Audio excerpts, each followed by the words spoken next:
as one public person said, it's not that it's missing, we just can't account for where it went. Meanwhile, the whole situation with the procurement regulator, to some extent, there's a part of me that doesn't want to go too deep into it because I feel as though we're barely scratching the surface. Right now, we're basically getting warnings because we haven't, the shoe hasn't dropped off of the other foot yet.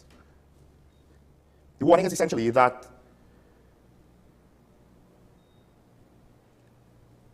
it hasn't been a competitive procurement or tender process, and that institutions are reluctant to open it up. Single or sole source methods were frequently used, as quoted from the report, indicating the resistance to use the open bidding methods by public bodies.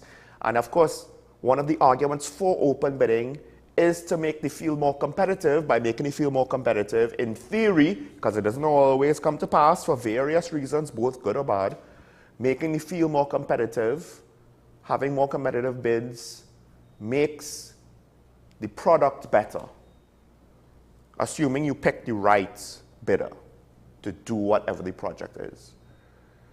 And again, let's not forget, government said, we have procurement regulation, we implemented it, we have this thing, and it will benefit us in all these ways, except I don't think we even got to the first report to say things aren't looking great. The question is how worse is it in reality that is not necessarily yet to be exposed. We don't know. See, there's the deficit between what they say and what they actually implement. Election year is coming up, and I guess this somehow is acceptable. Well, more on that. Last thing that I just wanted to mention briefly, I don't even necessarily know what to make of this.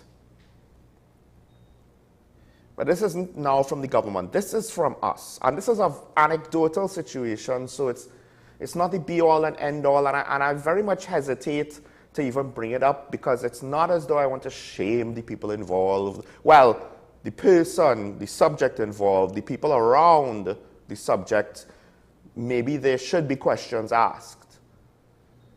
I myself am not familiar with the case, but I have a hard time reconciling the fact that there's a missing persons report to the media of a 14-year-old teen. I'm a bit late to this, but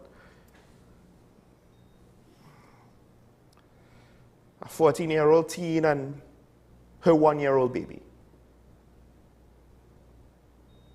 And I was like, surely it's not her baby. But at least as of right now, based on the report, it's her baby.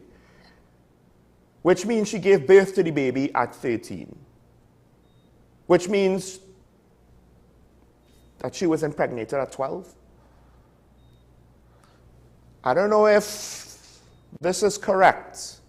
If it is, and maybe it's a one-off, but I'm left with a lot of questions and concerns, particularly for her own safety and development, because I have never actually heard of someone that young having a child.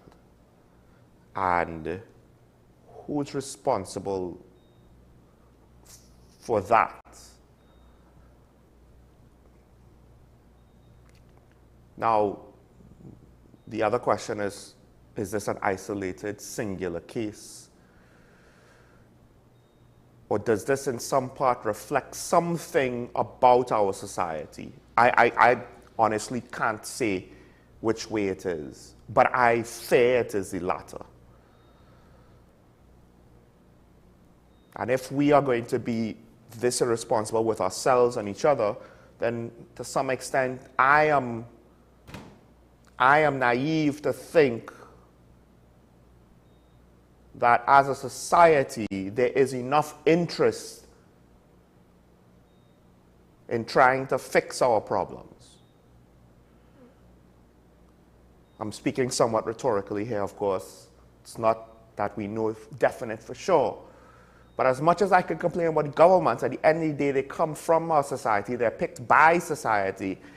And this is one very small example of potentially, because I hesitate to say that these details are 100% the absolute truth without some form of confirmation.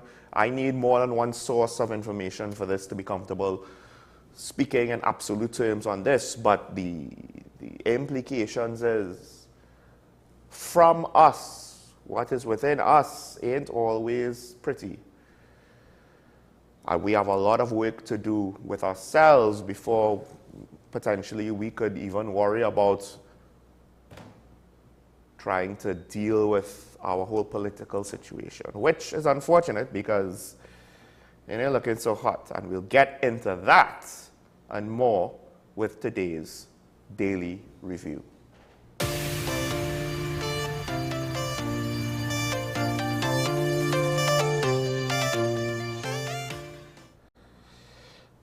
All right, I'll be honest, I read this article, the original one, when it came out, and I overlooked it. I think because my brain didn't register what was actually said. So now, today, the original article would have been a couple days ago. Today, the Minister of Health has come out to criticize the opposition leader. The opposition leader basically is quoted to have said, I just want to make sure we get it correct here, the government that fooled the nation into believing that there was a parallel healthcare system during the pandemic when the reality was different, and 5,000 people are now dead because of state-sanctioned murder during COVID pandemic. 5,000 people died, hundreds of thousands were given a fake vaccine, and Roshan Parasan was shamelessly awarded the Order of the Republic of Trinidad and Tobago when under his watch over 5,000 citizens died. Now, I do think that the minister's criticisms, I'm not too sure if he may have technically got the opposition leader's words wrong. But that's neither here nor there on what he specifically had to complain about. My thing is, I'm of two minds of the statement. And I almost was going to ask the question, is it a statement too far? I believe it is a statement too far, but I, at least to some extent, actually, I was, well, not upset, but I was a bit concerned, I guess you could say. Something not, I'm trying to say, I was somewhere in the middle of a strong emotion and an emotion of indifference. Because I overlooked what she said because I guess my brain did not want to interpret it or could not believe that she was going to go as far as she did. And the thing is, in our environment, subjectively, you could ask the question, did she go far? Did she go far enough? Because on the surface, I don't believe what she said was responsible. It's not necessarily backed up by anything factual. Now, if she wanted to bring up that the efficacy and effectiveness of the vaccination program maybe was not all that it was cracked up to be, fine, we could discuss that. If she wants to bring up that the parallel healthcare system was not all that effective to be, and that there were holes in it, and I have to say, I need to correct myself because I have said multiple times over the last year or more that my main issue with the COVID response was how we dealt with our borders and we locked out our own people and we did not actually secure it from illegal immigration. But there was also the fact that there was potentially a bit of a hypocrisy going on with the behavior. It is alleged that some people were allowed to have big grand parties, all while the Prime Minister is trying to tell the police, you gotta go in people's private homes and deal with their small gatherings, even though technically the law does not allow for that, potentially, depending on your legal interpretation. Government's legal interpretation has been overturned more often than I am comfortable with. Let's just leave it at that. So there are things you could criticize the government for with regards to COVID-19.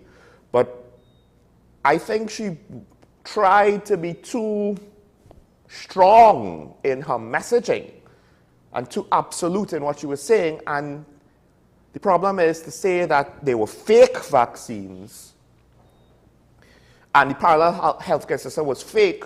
Well, one of the pieces of evidence we have that it wasn't fake is, ironically, with what she said. She said 5,000 people died. I would argue, just based off what we saw in India and in Italy in the first few months before COVID even reached here,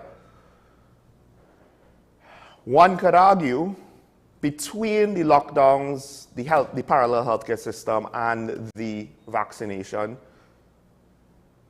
we're lucky that it was only 5,000. And again, we could argue the efficacy of the vaccine. Maybe it just didn't really help as much as we would have wanted it to. But we didn't have a situation like in India where essentially the people reached the point where they could not save themselves, they could not keep themselves safe, and they were begging healthcare workers to do anything, basically calling them God, because in that situation they felt as though the life and death of their loved ones or themselves are up to these healthcare workers who did not have enough to save everybody.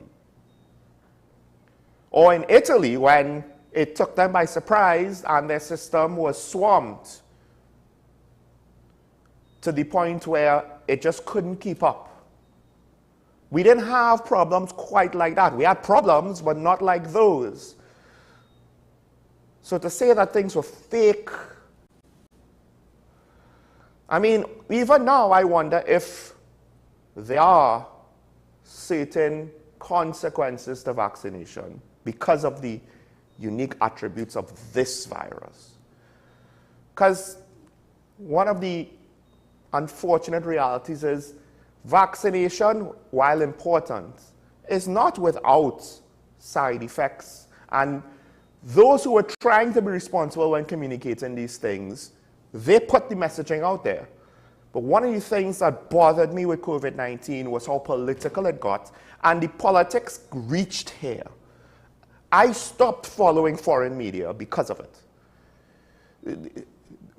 The American politicians essentially talked down to their public. Dr. Fauci, heralded as the expert, essentially was treating the public like children, because first it was wear masks, first it was don't wear masks, and it was wear masks. And the inconsistency and the talking down and the assumption that we need to, feed you little bits at a time in easily digestible chunks of information because you can't handle all of the truth, in part because they wanted to ensure you behave the way that they wanted you to behave. Well, it's kind of hard to treat adults like that and not expect a negative response. It got too political. I stopped engaging or following it, but I do fear that it's still very political. The thing about it is the opposition leader, here's your rub.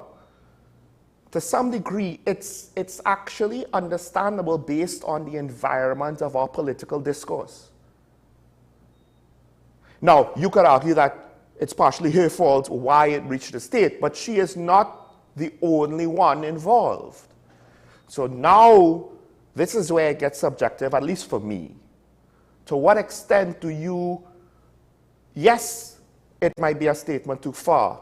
That doesn't necessarily mean that I could condemn Kamala Bissessar 100% for it. It's almost as though we as a society kind of expect a little bit of bubbles, so a little bit of exaggeration, etc., and we tolerate it. But what I would argue that it pushes the envelope a little too far. But the thing is, we can't just say, well, this one person did it. Maybe she did it to a greater extent than most others, but let's be real, we have gotten a lot of extreme statements with regards to political campaigning. And because as a public we tolerate it, well then we can't necessarily now, it's hard for us to single out anyone and say you shouldn't do that. But the flip side is I am not comfortable with where we've reached with the behavior. And I'll leave that there. The next story I want to hit before we close the week. And this is one, I've tried to research this. I only have the news reports and what I've been told by my family in Tobago. So it's not that I have the full picture. But early in the week or late last week, there were reports that there is going to be a renovation of the Store Bay Beach facilities, which has caused some of the vendors to be concerned what's going to happen to us, because I believe they weren't, or they felt that they weren't consulted, not necessarily for what is going to be done, but the process of how it's going to be done, because are they going to have to close up shop while the renovations are going to happen? I have two concerns. One is specific. Apparently 1 or 2 pools will be constructed at Store Bay, which I don't necessarily understand why. Yes, sometimes Store Bay could be quite rough, but generally speaking, that's not an issue in Store Bay. It's essentially one big ocean wading pool most of the year. The thing about pools is that if you don't have one, you really don't understand how the maintenance goes. And then, if you don't have experience having a pool near the beach with customers or patrons, you don't understand how much more difficult it can be, because you could have all the signs you want of washing off before you go into the pool, but invariably some people are going to go from the beach straight into the pool, and sand and salt water in a pool is no bueno. And that's going to be an expense to maintain, which therein lies or contributes to the next point. Is this going to be like Pigeon Point, where what was a free beach is now going to be a paid beach? And then how does that work when certain businesses, certain hotels right around, as well as other businesses, kind of depend on the status quo for their business model, whether they're the vendors, whether they're, well, the glass bottom boat people, the diving instructors, I think. I don't know if they still do it, but some of their introductory sessions might be off of Store Bay into the deep parts of Store Bay. Of course, there's the hotels. So I am afraid that this is another legacy project. That said, I don't think it's set in stone, so we have to wait and see. But I'm just pointing out my fears if these things eventually end up what they're being, so that those who are in charge could understand, at least from my very limited point of view, which they probably will not take seriously, but oh well. If other people have those concerns who actually live in Tobago, I advise you to speak to your representative, your people. Because at the very least, I hope we don't have to end up in a situation where we're monetizing our beaches. It's going to heavily restrict our tourism products. But hey, people are grasping for ways to get more revenue.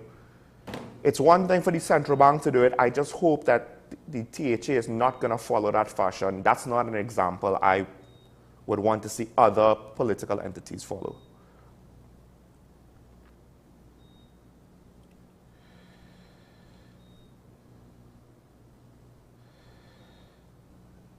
I'll close with the fact that, once again, days ago, there was another call for a limited state of emergency.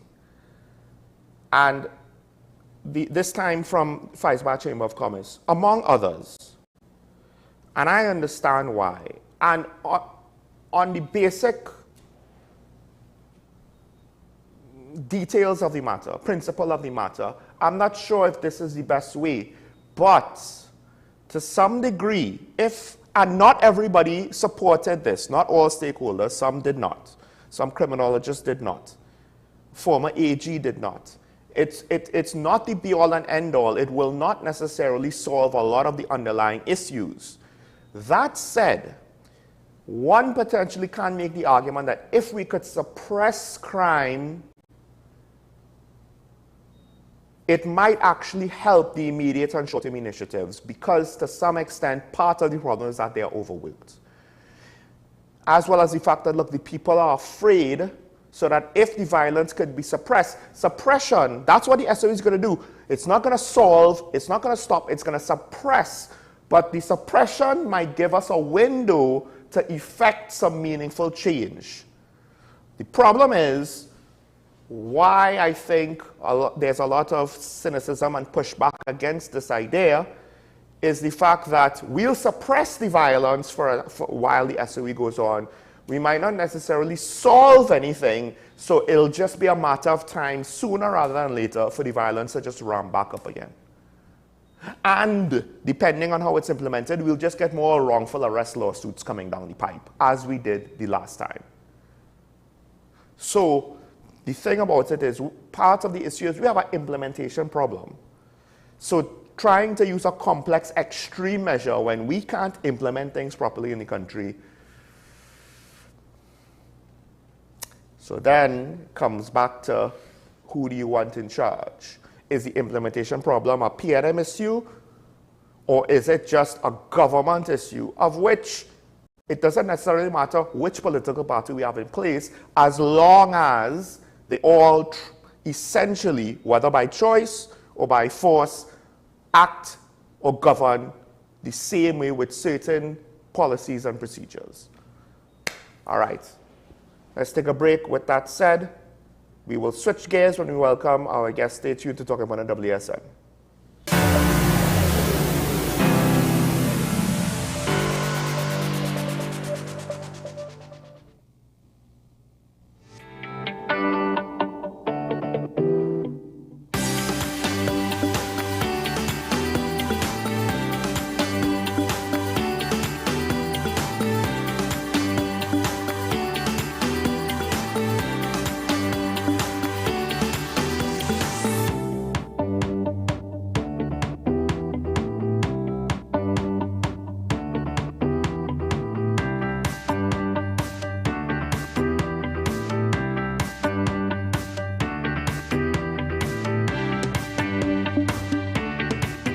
Transform your home with PCU Plus. From stylish furniture to the latest appliances, we have everything you need to create your perfect space.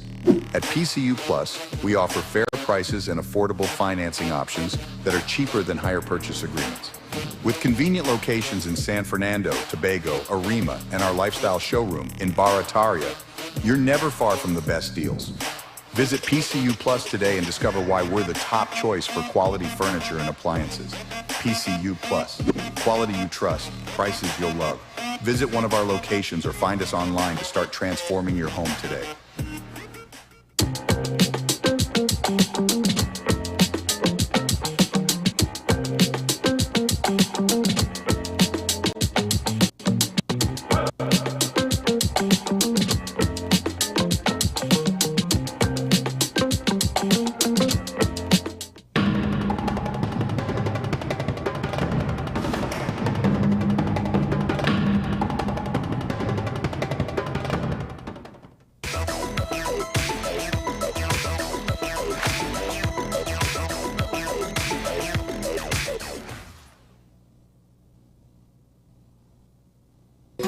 Take some time for yourself or spend some time with the family at Sandy Point Village Hotel.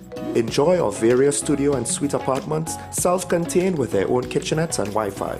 We also have our famous 100-foot swimming pool and our beachfront restaurant, the Steak and Lobster Grill. And our location in Crown Point puts us near the center of activity, from the nylon pool to the local nightlife.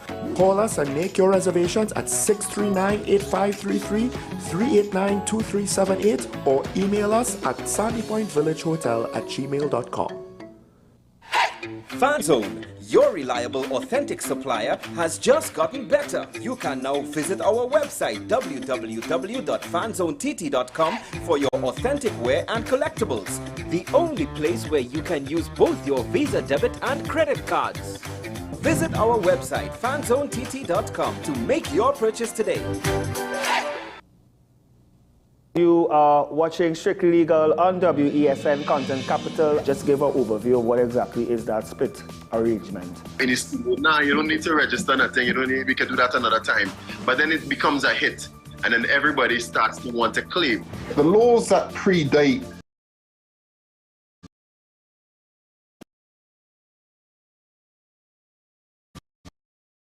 there are an infinite amount of circumstances that would lead to a murder. I have a great idea, I have a great concept, but until it's actually expressed, it does not become intellectual property. Accomplishments or targets of a forensic accountant is to quantify what may have been lost. We believe we defend criminals and we manipulated the law and we exploited the system. A responsible journalist will reach out to the person who they have the information on for a comment.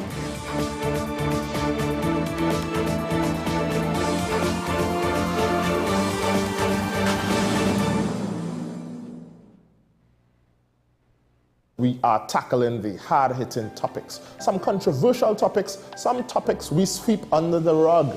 You don't always have to forgive in a relationship for it to move forward. If it is you are in a situation where you forgive the person, but to the detriment of yourself, what are you really doing? It is very uncommon for somebody in the younger age group to have dementia. Atheists don't not believe. is that I can't disprove God, but you also can't prove God. So we kind of at a stalemate. You'll focus on the woman who's being the victim, right, or the man has been the victim. We exclude the children. Folks are trying to study the underlying brain mechanism to figure out how does this particular disorder happen in the brain? How is the brain processing this? Don't worry about AI. Worry about humans working with AI. Are you willing to learn new skills to stay relevant for the future job market? That's the challenge that people are going to struggle with.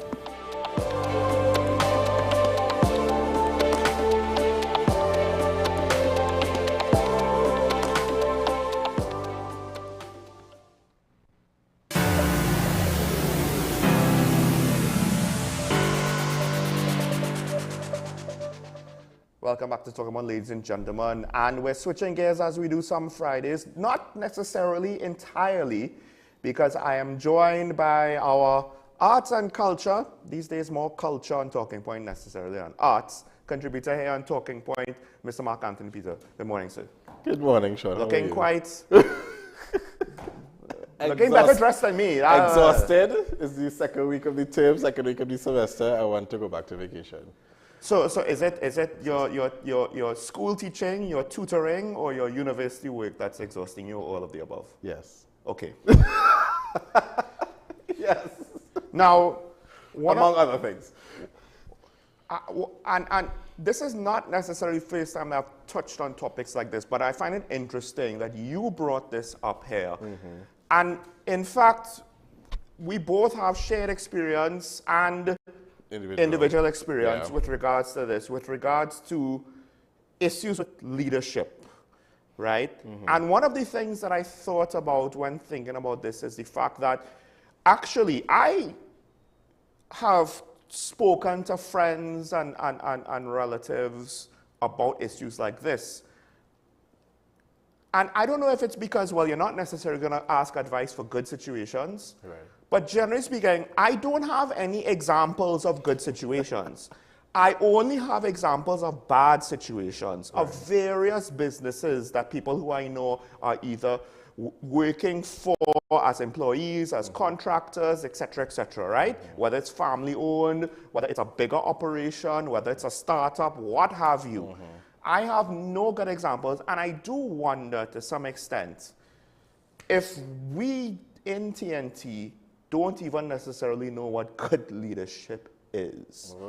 Because we're so accustomed, part of it is informally speaking, when people have to figure it out when on their own, right? And they don't have formal training, you're going to make mistakes. Yeah. But I do wonder if we kind of don't realize that some of it are mistakes, Right. and we think this is how it's supposed to be, right? And that, and you know examples of that when you see people who have a very aggressive and domineering style, because that's what they either saw or were taught or inherited or what have you.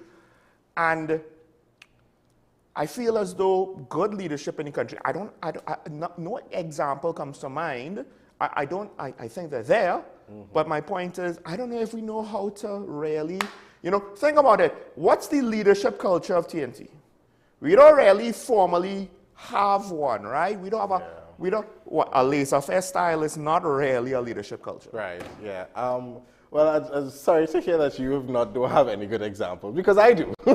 Well, thank goodness for that. I do. I actually expected you to. Right. But particularly in business world, I don't. Okay. I don't. Fair. Well, I think specifically for the business world, I think there's this thing of, I don't know, there's this barrier between what management and what leadership sounds like and a perception of what business is supposed to be. And I think that tends to kind of get in the way of things. For me, good leadership, it's actually one of those interesting things where good leadership tends to be the exact opposite of what we think it is, right? So there's a really good book that I read a very long time ago. It's called The Paradox of Servant Leadership, right? And basically from reading that book and the good examples that I have in my life, in my own experiences, professionally or personally or otherwise, a good leader knows how to be a good servant. A good leader knows how to serve not just the people, but the purpose. A good leader, and it's something that one of my lecturers taught me as well, one of my mentors taught me, a good teacher knows how to be a good student, right? Knows how to not just tell students what to do, but leave room for opportunity for these students to teach you a thing or two. But not just that, shouldn't like a good teacher kind of have the perspective of a student to try to understand how the lesson would be interpreted, how effective it would be, because you can have all the good information you will, but if you are not effectively imparting it on the students, it doesn't really matter. Yes, so you do have to put yourself, it's kind of a cliche, but you kind of have to put yourself in their shoes a little bit, right? And just so that you'll know how to, because one of the greatest principles one of my mentors taught me was meet them where they are and then bring them up to where they need to be, as opposed to, because if they're here and you're here, there isn't going to be any sort of meeting, right? So you, as the educator, as the leader, you have to meet people, understand their strengths, understand their weaknesses, understand what makes them unique, and then bring them along for the journey. And one of the things that I do wonder, again, because a lot of the examples that I'm thinking of, right? WSN is not necessarily one of them folks, so before anybody makes any assumptions, but like fields where the technical training may not necessarily include management training. Right. You have an IT company, right. So you're going to learn IT, right. But you also have a company. Right. So it seems obvious, but how many IT startups, their managers have management training? You have a restaurant, how many chefs have management training? You have a doctor's office or any medical office, right? You spend so long in medical school and then learning your specialty if you have a specialty, right? But if you have an office, you're the doctor, you potentially own the practice, someone has to actually, you can't just assume that you could hire somebody to be the office manager. At some point, you yourself have to be a leader to know, is the ship going in a good direction or not? And all too often, well, to be fair, it's not as though every doctor's office I go to is a mess, right? But I have enough anecdotes to say that all too often, you get people and they're technically skilled in their field, and I've always had this thought that, look, management will serve everybody well. Even if you're not a manager, you need to understand it goes both ways. I can't expect a 4-year-old to meet the teacher halfway, but you're a working adult. employers would appreciate employees who have some capacity to understand where they're coming from. Yeah, so you made an excellent point there, which is there's the field and then there's the leadership. There's the field and then there's the management. There's the field and then there's the governance of it, right?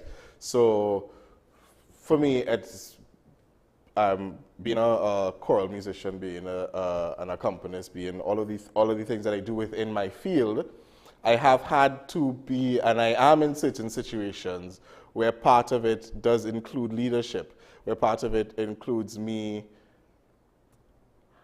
being, it's going to sound very simple, but being a human, understanding the human needs, understanding the needs of your group, of your organization, of your employees, understanding and there being a meeting point of the needs of the purpose, the needs of the organization, and the needs of your workers, of your employees, of your members, right? So you're absolutely correct in saying that some folks have to, leadership is something that's kind of learned for a lot of people. It's kind of learned on the job.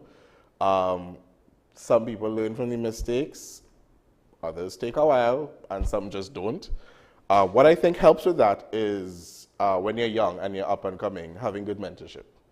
I think that's because then you're not going into it totally and completely blind. Just because I studied my degree in music, that does not necessarily automatically mean that I can lead, right? Granted,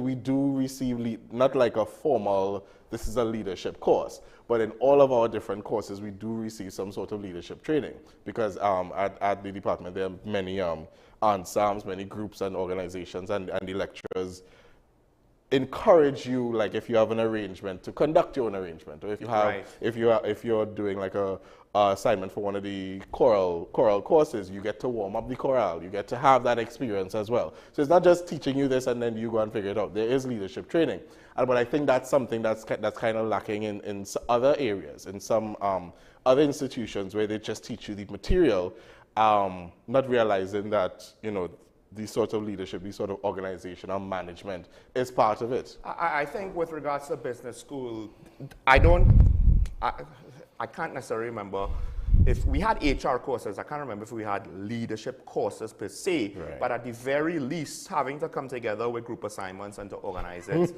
you know. Because again, it's not just learning how to lead. And I guess where you started off is an interesting point. Service leadership, right? Servant leadership. Yeah. Servant leadership. So you actually do have to learn when you're now starting out, not just start to develop leadership skills, but also, like I said, develop the ability to see things from the leader's point of view to better understand where are my boundaries as someone who might not be the leader, right? Because I guess part of it is, and this is where mentorship helps. Mentorship gives you it from the perspective of this is what's healthy and this is what works, right? In that, if you're in an unhealthy situation, you will know, all right, so now I reasonably could take issue. And these are the reasonable arguments.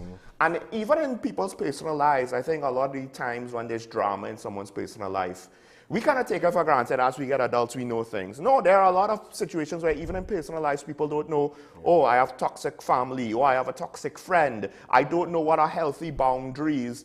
And a leadership servant or leadership, a mentor-mentee relationship, employer-employee relationship, it's not too dissimilar, right? If you have a toxic parent or a toxic friend who is going to be overbearing, and not everybody could necessarily understand that. And then, of course, there are greater implications now with regards to if we have too many of these unhealthy relationships in society, it could go further. It could have, you know, a further wider impact than we expect. I don't necessarily want to go there just yet. But especially when you're in a situation where you are in charge of children, right? So if this is the example that the children are seeing and no one tells them any differently, or they can probably, you know, I'm not saying that they definitely will take those things, but it's going to be the first example, and maybe that may turn them off from leadership completely, or turn them off from the roles, or turn them off from the field, because bad leadership in the context of a particular field may just turn somebody off from the field completely. Right. Right. So that's something that we need to consider. But this is why, it's a point that I made a couple weeks ago, last time I was here. Leadership with vision, leadership with not necessarily clear, because the path is not always clear, but you have an image of what it can be, what the product can be, where the organization can go, right? And then there are other things that fall onto it, having the skills of being able to communicate well, yes, right? Being able to say, and sometimes, so I have, with a lot of my projects, I have my co-producer / co-director, and sometimes he has to remind me, no, like, you need to tell everybody that this is what's happening. You can't just keep it to yourself, yes, right? And then, but then, I'm gonna put myself out there just a little bit. So my experience has always been, when I explain myself, when I express myself, sometimes I'd immediately get criticized, yes, right? So, and when you're young and you grow up with that, then you grow up being scared of sharing, because because you're going to assume that the automatic response is no, or you should do this rather than that, as opposed to being when you're sharing with people, them giving you the space to share and to speak freely and to just exist in what you're sharing, and not acknowledging what you're doing, and not immediately shutting it down. Yes. So because there's also the thing is, well, apparently I'm always wrong because I always shut it down. Exactly. So you want to be very, so then what does that result in? That results in a very guarded adult. That results in a very much like, oh, I'm not sure if I want to say. But also, wouldn't people with that experience, when it's their turn to listen, take the opportunity to shut down others to Well, yes. So if I didn't, let's say if I didn't do the necessary work and recognize that, then I may end up just being the same way to somebody else, and then it creates a sort of ripple effect, and then we have a whole bunch of guarded adults who don't want to share, right? And then it turns into like the most, because the important things you want to share, but then that effect of being guarded, you become guarded on everything. So like the most insignificant things that you should share, or it's like the smallest thing of it bleeds into other things, right? That's what I'm trying to say. I'm trying to say, like, there are the important things you may be afraid to share, or you may be feeling in a vulnerable moment. But when you're guarded, you don't share anything. So even like the tiniest of things, that just to let your organization, or let your people, let your coworkers, let your employees know this is what is happening, so that they don't walk into a situation blindly. It affects all other areas. Yeah, because some leaders will say, y'all don't need to know. Yeah. I'm making a decision, y'all don't know why. Yeah. Right? And in part because they don't want to be questioned. Yeah. Now, part of that is not all the time do the employees or the followers understand what and when is appropriate to question. Yeah. But the flip side is, if the relationship is unhealthy from the start, it's just going to continue. And this is the thing, though. One of the points in the article that you shared with me, because there are many, but actually I actually preferred how it was phrased in the one that you shared as opposed to some of the others that I found. One of the main points that is a bugbear with me is inconsistent decision making, and I think it's one where a lot of people who are supposed to, you don't. The leader doesn't understand, why are we not following this? Why do we not see the vision? Well, in part because to the followers, the decision making is inconsistent. The message, right? Yeah. And I think there's a lot of trickle-down effect in our society that we might not realize. In part, some of these concepts, I think, applies to customer service with regards to, well, when you get this negative feedback, you're going to be negative in response, right? And then on top of that now, when you have leadership that might be inconsistent and doesn't communicate with the employees and et cetera, when they have to deal with customers, it's going to be a mess. And then on top of that now, we look at, like you say, our education system, maybe our healthcare system, and other services from the government and the elected officials, and we kind of see some of these same things. Right. Now, leaders who can't communicate well or consistently. Yeah. Now, I will say this. Decision making in our heads is not always, like you think of different ideas or different approaches of how to approach something. And you go through like the pros and cons of each approach, right?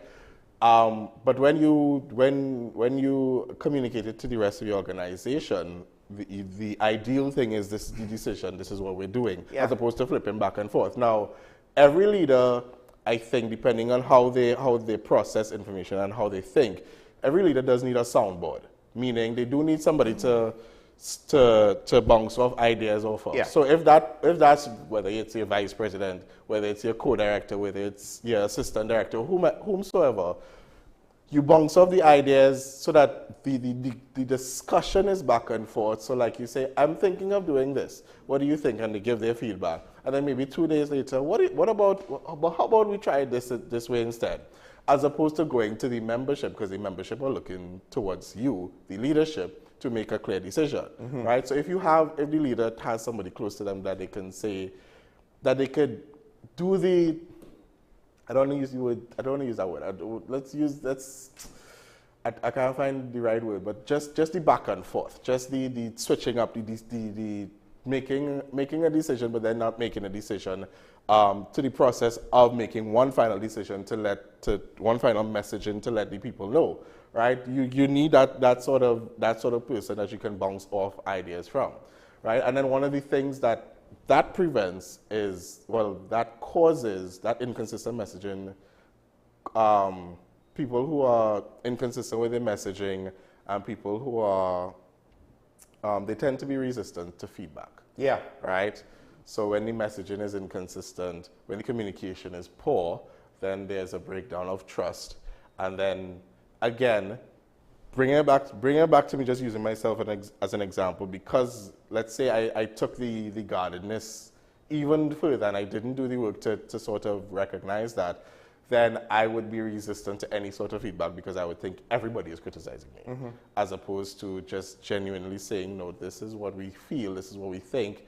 You will have to sort of make a decision in terms of how but kind of have to be open to feedback. And that lack of trust goes both ways, because what happens is, again, not all criticism is going to be constructive. The problem is then the inconsistent leader is going to get, if they weren't, they at some point eventually can become resistant to feedback because, we had some bad feedback. And just like how the followers don't know what are healthy boundaries, the leader doesn't know what's healthy, so all of a sudden they just want to be absolute, so no feedback. Because some feedback is bad, so let's just have no feedback. Yeah, that doesn't work. But then the flip side to that is this. I think we don't really, because think about it, right? Like culturally, what is a Trinbagonian leader? What is the Trinbagonian style of management? I don't really think we know. Our culture in and of itself is so young that there's a lot of blanks to be filled in. We don't necessarily know. I think one of the mistakes we make is to just kind of default to, let's try a democratic process. Remember when you have a group project and everybody wants to say, what are we doing? Are we going to vote on it? Or you have a group, you have a musical group, or even maybe a business, right? Let's try and be democratic. But to some extent, I think people need to understand that in a lot of times, you can't just have an open democracy where every decision is up to I'm not going to have my 60 people choir tell me we don't want to sing this music or have people suggest music. If the director or the music team or whoever is in charge of choosing the music, then the choir or the ensemble, the orchestra, they'll be like, okay, this is what we're doing. And they have to come in, and they come into understanding that. Yeah, because so it's not practical. Exactly. So in certain contexts, that can't work. I think it's situational, right? Right, because there's always going to be a piece that's so unpopular that you're like, they are not responding to it, they're not giving it their all. This is not a good idea to do because we're going to look like we're half donkeying the song, right? Yes, of course. So yes, so then the organization won't sabotage it in terms of we don't like this song, so we'll just refuse to sing it. But once you come into it, making the effort, you're not going to like every song that you do, right? At first, maybe sometimes this happens in learning it. then you appreciate it a little bit more. Because some songs are, like for me, there are some songs I love to listen to, and some of those songs I do not like to actually sing, right? So I'm like, it's great to hear other people sing it, but I'm just like, ugh, this bass part is really low, and like scraping the bottom of the barrel all of the time, or this tenor part is like right there on the bridge between my chest and my head voice, and I'm like, I can't sing it, right? But then it's just the sound, sonically, it sounds beautiful, right? So people kind of go through that journey, but then, as you rightfully said, it's the director's responsibility to recognize, you know what, maybe not this time. And sometimes it's not always the wrong song. Maybe it's just not the right time. Because, and I think, ironically, we need to understand, even with government, we're a democracy to some extent, but notice, we don't literally have a general referendum on every bill. We have representatives to do that who are elected. We elect the government every 5 years, right? Because there is the practicality of, well, we can't necessarily do this for every little thing. Yeah, no. It's not going to work. We'll never get anywhere, right? And I think that kind of is kind of similar to like micromanaging in a way, where, or at in the reverse. In the reverse, yeah, because now you're letting everybody else make all of these decisions, as opposed to, but then that's one extreme of it, and then the other extreme is the actual micromanaging do you think nitpicking? One of my issues with Gates is that we did it and we didn't really have a plan. But the net effect is still, though, that there are more people with degrees than before. Do you think that more of a society might have enough formal training that it could improve things? Because I feel as though a lot of our deficiencies in the private sector and the public sector is due to poor leadership, accountability, bad customer service. All of these things is due to poor leadership because, you know, these entities, at the end of the day, the leaders kind of set the tone, kind of set the agenda, kind of say this is what needs to improve and this is how we're going to improve it. And we have a lot of the same minor problems that we tend to tolerate, right? I think a lot of it, I remember in secondary school, I had a teacher once who literally told the class, repeating is not an option for CSEC, right? And then I didn't realize how that affected me. Like that just shut my anxiety up because I'm like, okay, I only have one chance. Right? But then I did repeat some subjects. Now, if I didn't repeat, I would have stayed with a 3 in math, and then I got a 1 the second time around. Right. So then, yes, repeating is an option because it's there because sometimes life happens. Like there are people who go to the CSEC music, not music, but go to a CSEC exam. I remember a story like a parent died the day before, right? He had to write his exam, and he went and did it. But it was not everybody would react that same way, right? That's what I'm trying. So like when you have the option. So I'm basically saying a lot of it has to do with the empowerment of our young people when they are young, because we tend to, we all recognize that there's different jobs that make the country operate. Whether it's a management job, whether it's a CEO job, whether it's a cashier job, whether it's a teller job, whether it's a custodian job, all of these things are necessary to function. I just want to give you a good example. There was one instance where garbage workers striked, and basically that city was paralyzed after a few days. The whole place. The flip side is there was a time when bank workers striked, and after 6 months they went back to work because nothing. Exactly. So it didn't affect the system at all in that situation. So what is the perception? That's not local, by the way. Oh, okay. So my question is, what is the perception of that we are instilling in the children of certain jobs? Should they only go for this job? And then if they only go for this job, which requires these subjects, and some of them don't get those subjects, they think they are a failure. And then they move through life, and they move through into their career, whatever job they may get, angry and bitter because 6, 7, 8, 9, 10 years ago, the teacher Percy said, no, you don't have to do this, you have to do this, but you didn't achieve it. Coming back to the gate thing, I think we didn't have a plan, but I wouldn't say the plan is not on gate. I think for me, the plan is on how we treat with what people choose and how they choose to pursue what they need to pursue. I would say it's reversed. At some point, we don't need twice as many, if we educate twice as many doctors as we need, then to some extent, no amount of planning after the fact is going to help that situation. Well, yes, so maybe there should have been more rigorous criteria for certain things that probably like lawyers, doctors were oversubscribed. Yeah, but like I know of so many stories where people studied law and they studied medicine and then they completely switched careers. Not because they couldn't find jobs, but because they realized this is not what I want to do. Fine, but the problem is there are also stories of people who did study something and can't get jobs in that field. Okay. And it isn't always that your medical degree will then translate into some other field. Right? Sometimes, yes, you're educated and there's basic benefits of education, but it doesn't always work. Case in point, you can't be an actuary with your music degree. It's not going to work, no, right? Obviously not. Right, so... But I think it has to do with a lot of opportunities that are available post-graduation, right? Because if we just think of GATE and the education in itself, it's doing its job. It's giving opportunities to people who couldn't, who have made degrees but probably couldn't meet the financial requirements. It's not Gates' fault that Gates failed. Yeah. It's the things around Gates. Yes. My thing is, you needed to plan and account for it because now we have an overly competitive field for legal work, an overly competitive field for medical work, right? We have a lot of people with business degrees, but our business community hasn't necessarily improved.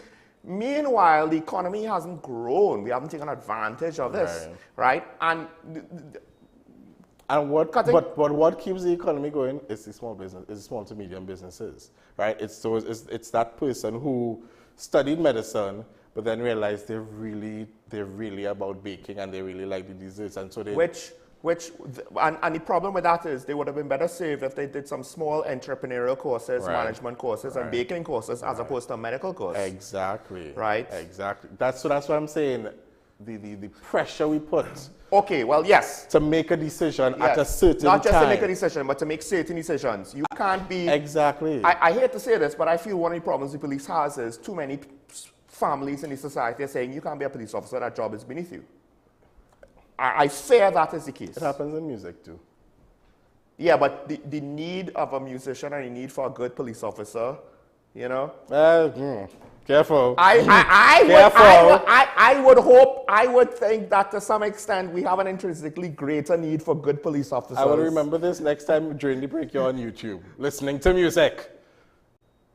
I don't listen. Well, technically it's foreign, so I'm Wow! No, but that said, okay, let's take a break. There is one more thing that I want to bring up that's specific, right? Okay. But let's take a break. When we come back, we'll also open the phone lines and you could join in.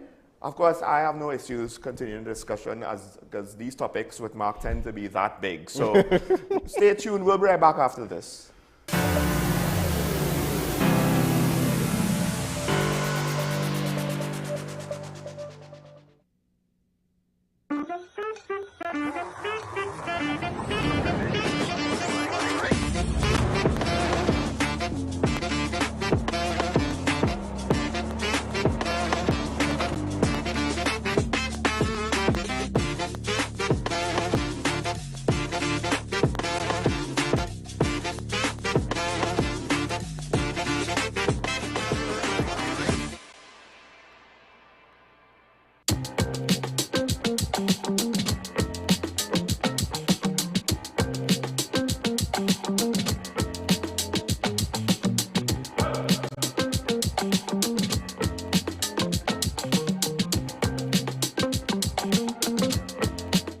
Transform your home with PCU Plus. From stylish furniture to the latest appliances, we have everything you need to create your perfect space. At PCU Plus, we offer fair prices and affordable financing options that are cheaper than hire purchase agreements. With convenient locations in San Fernando, Tobago, Arima, and our lifestyle showroom in Barataria, you're never far from the best deals. Visit PCU Plus today and discover why we're the top choice for quality furniture and appliances. PCU Plus. Quality you trust, prices you'll love. Visit one of our locations or find us online to start transforming your home today.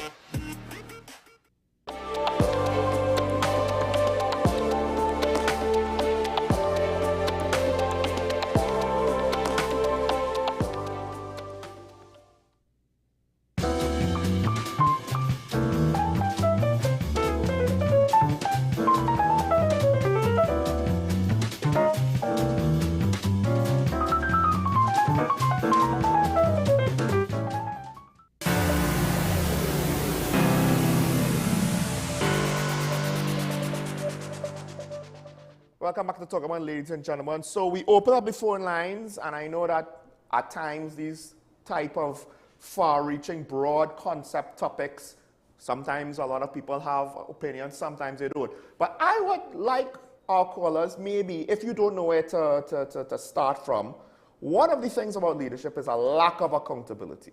And that is something that is just thrown out on so many situations here in TNT. And I would like to ask our viewers, if you don't know where to start to join in the conversation, speaking about that, because I feel, and maybe you could correct me if I'm wrong, but I do wonder if to some extent, and this is not necessarily a unique thing to TNT, but there's too much lack of accountability. That is to say, too many people are easy trying to avoid responsibility of their own decisions and their own actions. Right? And those examples, because obviously the people at the top, whether it's in business or in public service or politics, it's very easy to see that. It's very easy to see when a celebrity is trying to shirk their responsibility. But we don't necessarily realize how much it trickles down and how much it is widespread in our everyday life. Case in point, if someone breaks the law, we'll be like, yes, they should have consequences. If a family member breaks the law, how much are we going to push that they face consequences to the full letter of the law? Or do we want them to, just get a warning and get off? We have Digger Martin on the line. Good morning, caller, on the air. Morning.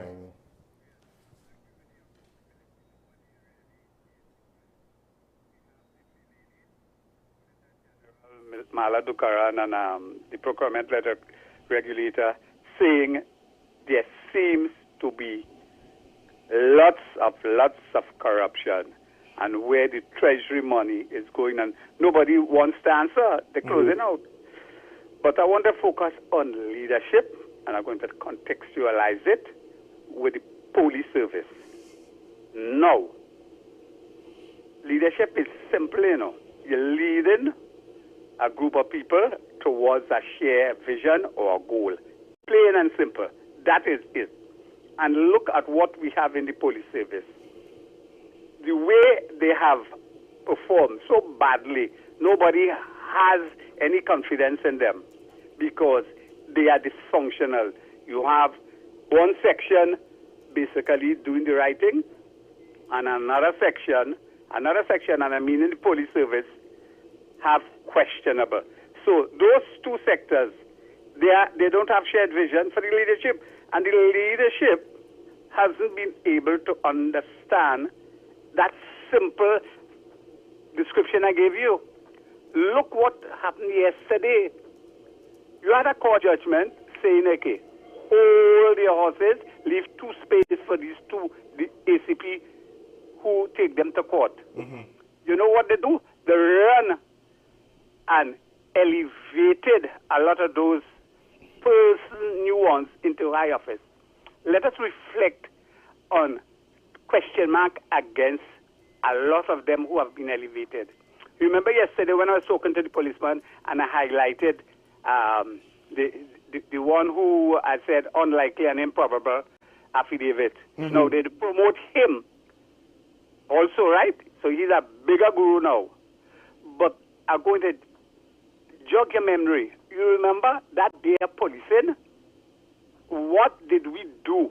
Everybody does acknowledge that they misbehaved in office that day, officers, and we did not let them account for it. But if you analyze carefully the selection, a lot of them who did that injustice to the whole of Trinidad and Tobago has been elevated. So if you're doing that to a critical, supposedly apolitical organization. How am I, as a citizen, will have confidence in your leadership? Because you remember, I only identified internally the police service, but the police service has a critical stakeholder, which is me. And if you don't do things that I share with your vision to make you right and to think that you are doing the right thing, then all hell breaks loose. And that is what we're having now. I'm going to have a nice morning. Thank you, caller. I mean, you probably have examples of this. I have examples of this. Sometimes part of being a leader is understanding when the unpopular thing. That's why you can't leave everything to a democratic decision. You have to make the unpopular decisions. And a lot of the times that includes when and how to discipline someone. Yeah. Right? Because at the end of the day, I mean, the basic definition that the caller gave, I guess, is a good starting point for this. A shared goal. What happens when you start to identify not everybody shares in this goal, and then now, are we going to allow the organization's goal to shift? Could that derail the organization? It doesn't always derail the organization, right? It all depends, right? If they don't share the goal, to what extent is it unhealthy? Maybe they don't fully buy into the goal, but they're willing to contribute to the goal despite the fact that they don't necessarily believe in it. All right, that's okay. But what happens if what they're doing, whether it's intentional or not, disrupts the goal, right? And at some point you have to say, well, we need to divest ourselves from you. But then back to inconsistency. It's not the inconsistent decision making. I think a lot of people will complain about inconsistent decision making in when you discipline, who is disciplined, to what extent they're disciplined, and how they're disciplined. We have Sanfan on the line, so we'll talk further after the caller. Good morning, caller. You on the air? Good morning, Sean. Morning. Good morning, Mr. Peter. Good morning. I can see the toll of the reopening of school on your face. The toll of reopening of school is seen on your face. Yeah, I just put that in there. Thank you for understanding. Sean, I'll comment on the leadership thing as well, but let me say this. I listened to you talk about the perceived, the intended upgrade of the Stobe, the prison point facility. Yeah. And I am a bit upset with you this morning with respect to that. And let me say this. If the best beach one of the best beaches in Grenada is Granans Beach. Granans Beach is better than Tobago. I can attest to that. Okay. At every hotel, there's a swimming pool right on the beach. Some of them have swimming pools. And both, there are people who go to the beach. They don't want to go. They go into the water. They don't want the kids going in the water. So the pool. I think good idea. This is on the heels of. I know there's an issue. I know you have an issue, and I don't know if it's a bias. You have an issue with the upgrade of the airport in Tobago, and I think this is along the same lines. Respectfully, because why we have to diversify the tourism product in Tobago, Sean. We have to, and let me say this to you as well. You talk about the beaches. Probably this might be a prelude to charging to go on the beach. Yeah. Let me say this. Every beach in Trinidad and Tobago, everyone is called have what they call public access.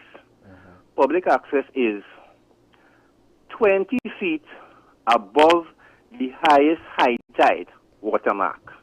So where the highest high tide watermark stops, where the water come up on the beach, on the sand, 20 feet above that is public access. Go straight back to the water. And that is in law. And the THA can't come and change that. That is why you could walk around the side of Stobe and walk straight down on the beach and they can't put you off. They can't tell you, once you don't use come into the facility, they can't move you. And that is not going to change anytime soon. So I think it's a good idea. There will always be issues of sand because you have a beach there and you have fresh water, but they have things to deal with that. I think we have to give the Tobago upgrade of the product a chance. The airport is one. I hope the next step I see is that the government, including the THA, comes out after this airport facility is done and they do whatever the upgrades that they're doing. I hope that they're going to give an incentive to hoteliers, small and medium, some sort of benefit to upgrade the facility, some sort of incentive to upgrade the facility, because that is the next thing that has to come if you want more uplift. So I don't think it's a bad idea. Let me say quickly on leadership. It depends on what you want. Leadership starts with perceived outcome. What you want the outcome to be. And it is different in business because sometimes it might be profit. If I'm running a factory and I want output, I want people inside there, managers and supervisors, that can manage the staff in a way to get the output that I want so I can be profitable. It is a little different to Mr. Peter as an educator. His leadership style would be different because of what his outcome, what his perceived outcome going to be in terms of his students. So it's a lovely topic. Mr. Peter, anytime you come on a Friday, you stimulate Sean, He's very stimulating. I love that. You all have a good weekend. You too. Thank you, Carl. I noticed, yes, his experiences in the arts, but the topic is not necessarily limited to the arts, and that's why I got him here. Well, can I just say really quickly, that last point that he made on the leadership, the outcome, the goal will be different. Yes. To the member or to the employee that wants to join, on that point, there is something to be said about knowing what you're walking into. Yes. Right? Yes. And sometimes you don't always know, because if you let's say I want to join an orchestra or a choir or whatever, right? My experience of it as just an audience member will just see what they put on, right? I'm not necessarily seeing how long it took. Yes. And the processes of the requirements of the process, right? And then when you go in, and you see what it is, then you're like, you either say, okay, this is nice, or then you say, oh, right?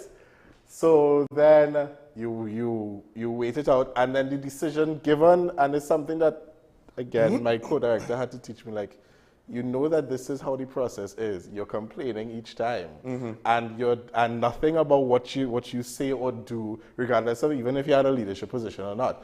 Nothing of what you're saying is affecting anything. So you have to make a decision whether you want to stay in the familiar dysfunction that we spoke about last time, or go, right? Just to reference Breakthrough really quickly, we had we had Stephanie Carrington on. And she said one of the greatest lessons that she learned is knowing when to go, right? Yeah. And knowing when it no longer serves you, or you've learned everything. But there is something to be said about knowing what you're walking into, and then once you're experiencing it, making a decision for yourself. Because as you pointed out on Breakthrough, it's a hamster wheel. They don't necessarily need you, the hamster. They just need another hamster. Well, I said that? Yes, you did. Oh, wow. I can't remember saying that. Now, with that said, I will take it in reverse, because from the business side, I have seen too many people say, yes, I want the job. And then all of a sudden, after they get the job, the terms and conditions of the job are bad. They don't like the terms. And it's like, hold on, time out. Now, of course, in some cases, if the boss isn't forthcoming and upfront, then that's understandable. Yeah. But when essentially you were told what the hours were, you were told what the responsibilities were, you were told what the pay was, right?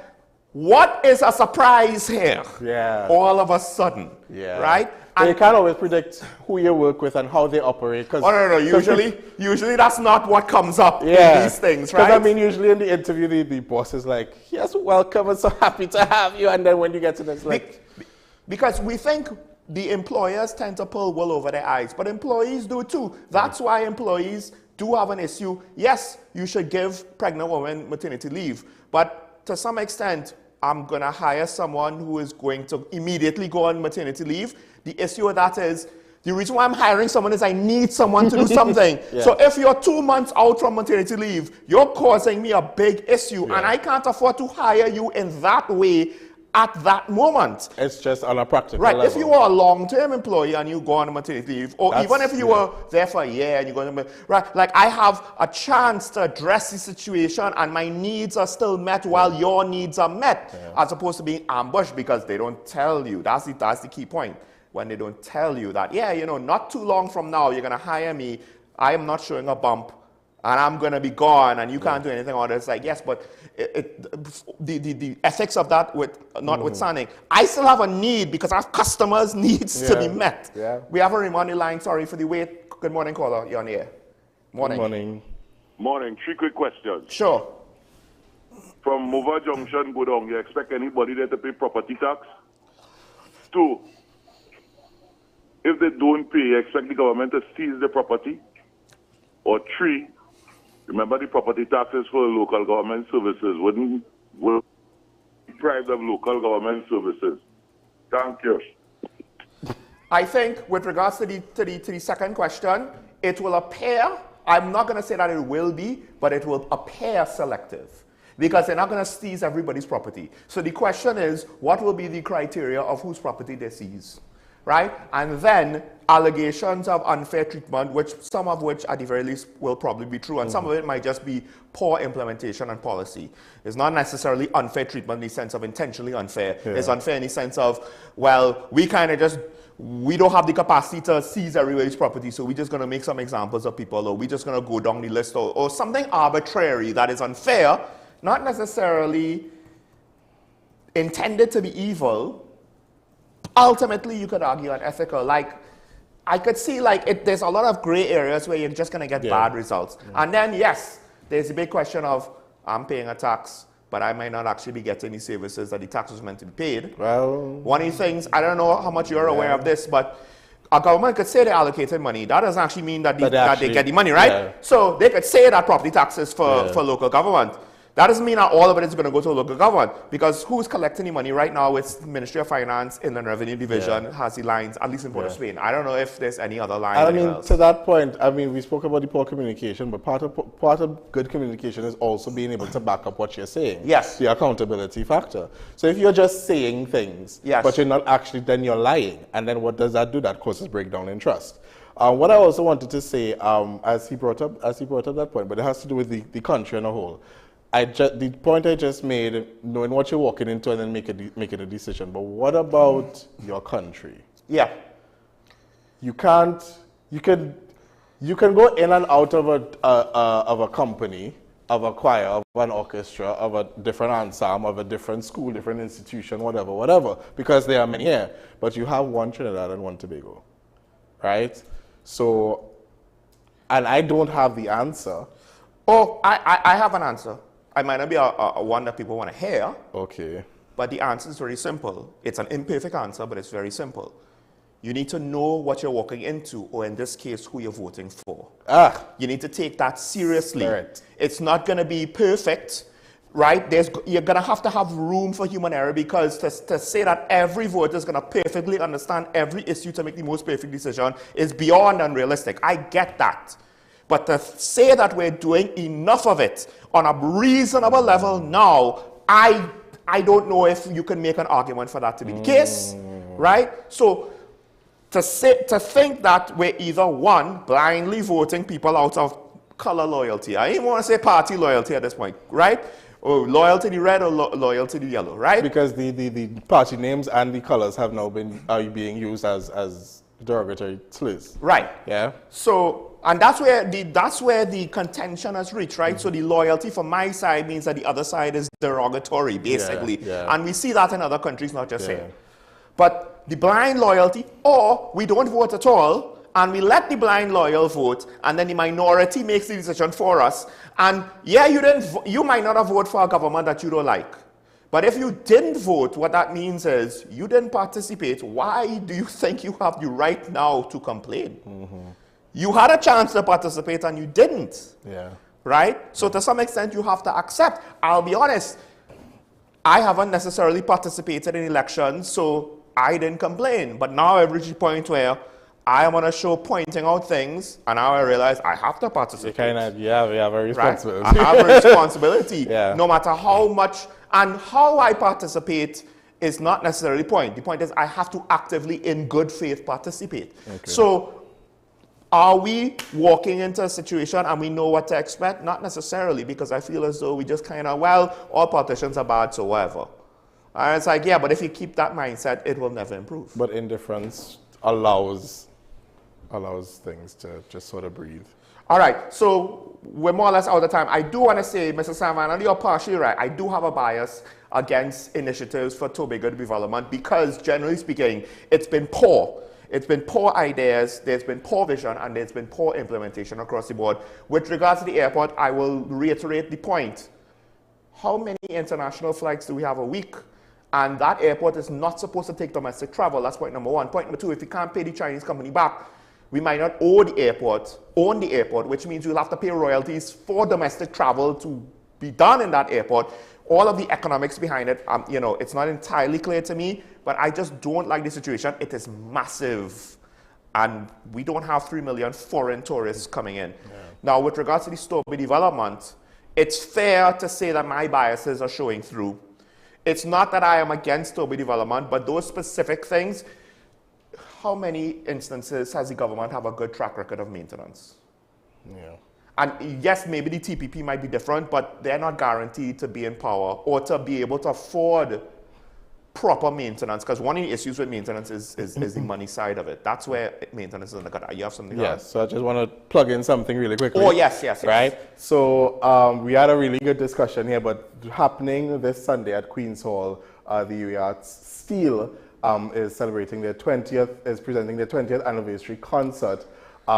Showcase dancing on steel, which is going to include steel, the UART steel, as well as the UE Festival Dance Ensemble. It's going to feature a lot of it's a 6-movement work that features cultural dances, so the Bella and the Tobago jig, all of those things. Each of those movements is going to include dance. And it's going to be wonderful. If you've ever thought, why do these answer? And this is a recording, so you're going to be in the audience of a recording. Right. That's going to be centered. That's going to be featured in the Percussion Art Society for 2024.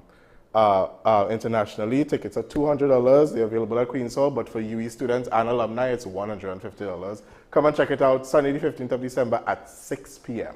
Which is a good price. Yes. Given the trends, at least before COVID. I don't know. I haven't kept up with the prices. There's still a few. A little beefy. All right. So I want to thank all of our callers for calling in and contributing to our discussions. Always good to hear from you all. Mr. Mark Anthony Peter, thank you for joining me once again. Of course, no problem. Folks, this is Talking Point on WESND Content Capital. Just reminding you to make today and this weekend a good one, as Mr. Shah would always say. Remember your allegiance to the Republic and to each other, right? If we want change, we kind of have to participate. Otherwise, we can't just expect people to do it for us and take the easy way out. Stay safe out there. And over the weekend, be mindful of your physical safety. We will see you all not tomorrow. Next week. Bye-bye.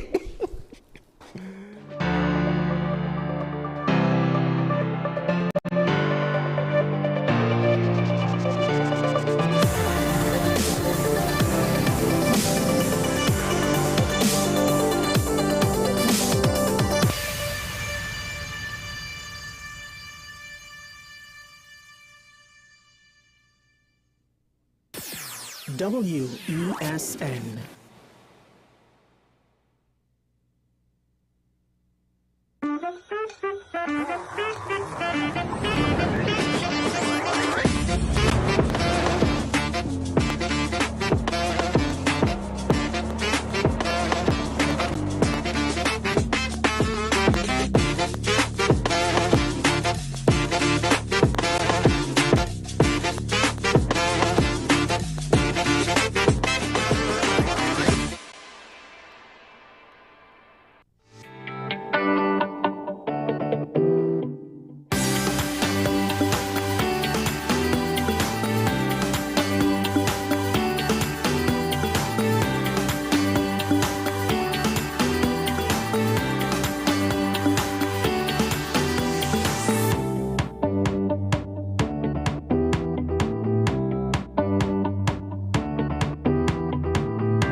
Every word, every line, every paragraph depicts a real moment in someone's life. A father, a sister, a mother, a brother. We at Newsday are dedicated to you, the people, and through independent, unwavering journalism, strive to always bring your stories to life. Because your stories are more than just words. Newsday, independent and credible. The home of Caribbean content is growing, and we welcome you to be a part of the #1 platform for young personalities who are driven to make a positive impact in society. As we continue to reach every corner of Trinidad and Tobago through our daily broadcasts, our social media pages, or through our 75+ digital billboards across the nation, contact us to learn about our competitive rates via marketing at wesncc.com or call us at 628-5835. WESN Content Capital, television with a difference. Take some time for yourself or spend some time with the family at Sandy Point Village Hotel. Enjoy our various studio and suite apartments, self-contained with their own kitchenettes and Wi-Fi. We also have our famous 100-foot swimming pool and our beachfront restaurant, the Steak and Lobster Grill. And our location in Crown Point puts us near the center of activity from the nylon pool to the local nightlife. Call us and make your reservations at 639-8533, 389-2378, or email us at sandypointvillagehotel@gmail.com. Every day, we communicate through stories. Stories of ourselves, our challenges, our goals, our experiences, and our aspirations.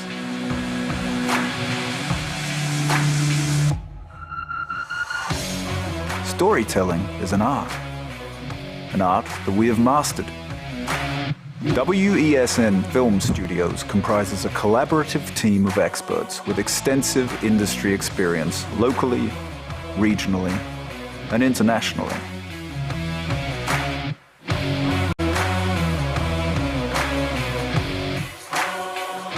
The ability of your business to successfully communicate with your preferred audience depends on the strength of the stories you tell.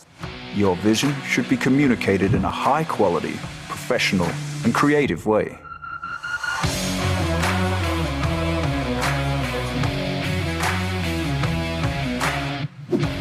From concept to post-production, advertising to film, multi-camera productions, live events, streaming, and virtual conferencing, we are WESN Film Studio. Let your own unique voice be heard and your vision realized. Call us today at 628-5835 for your next production.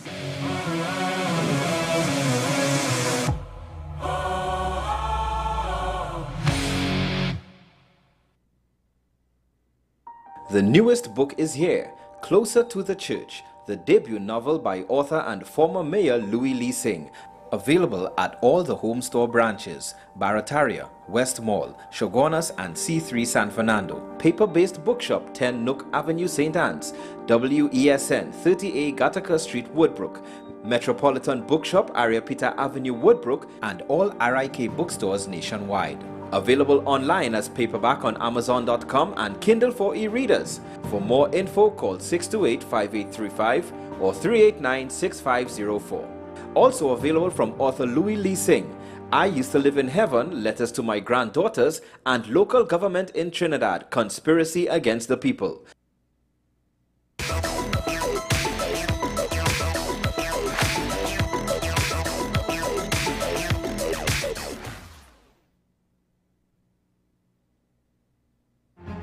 We are WESN, the premier platform for Caribbean content.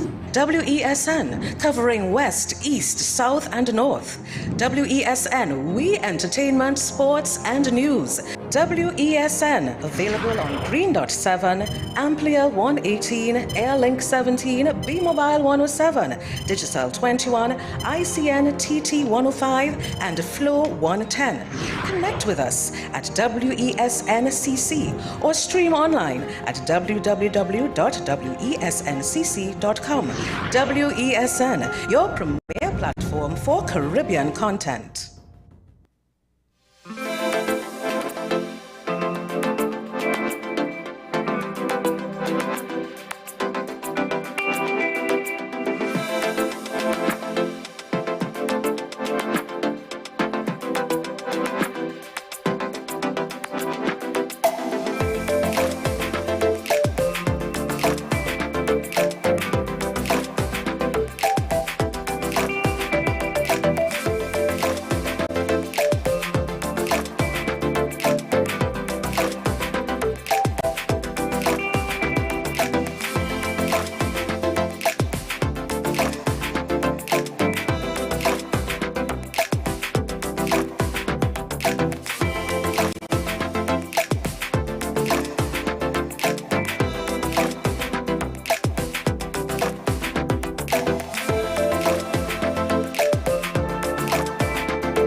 International Crimes Tribunal, the process to get Hasina back to the country to face justice has already begun.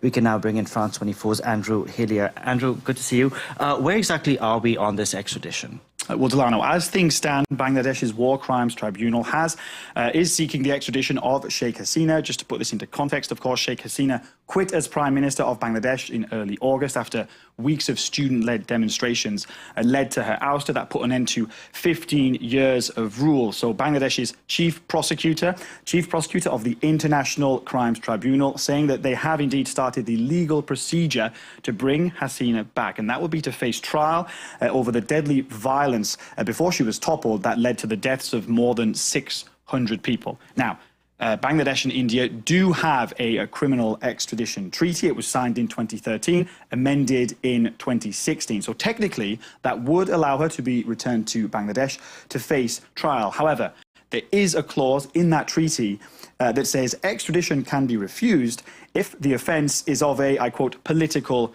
character. So, for the time being, still no sign of any extradition from India. Many analysts saying that there's little chance of India complying with this request, given the long-running ties between Sheikh Hasina and India, and that is putting considerable strain on relations between the two countries. The government run by Bangladesh's new interim leader, Mohammed Yunus, is under a lot of pressure to extradite her, and that means that the longer the wait, the more that fuels anti-Indian sentiment in Bangladesh. You mentioned the long-running ties between Hasina and India. Hasina was actually in New Delhi for Narendra Modi's inauguration earlier this year.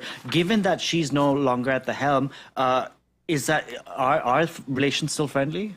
Well, look, Hasina's toppling has complicated relations between the two countries, to say the least. For a start, India's seeming unwillingness to extradite Hasina is making it harder for New Delhi to establish new ties, to build new ties with Bangladesh. In India, there's also this notion peddled by the mainstream media that Hasina was somehow a bulwark against Islamist forces, even though there's very little evidence to support that.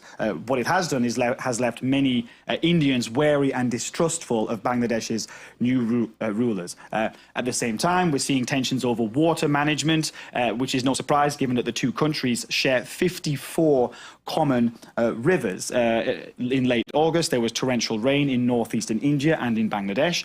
That caused flooding in Bangladesh, leading to the deaths of at least 13 people. Some in Bangladesh blaming India for the flooding, accusing it of opening a river dam in India's northeastern state of Tripura.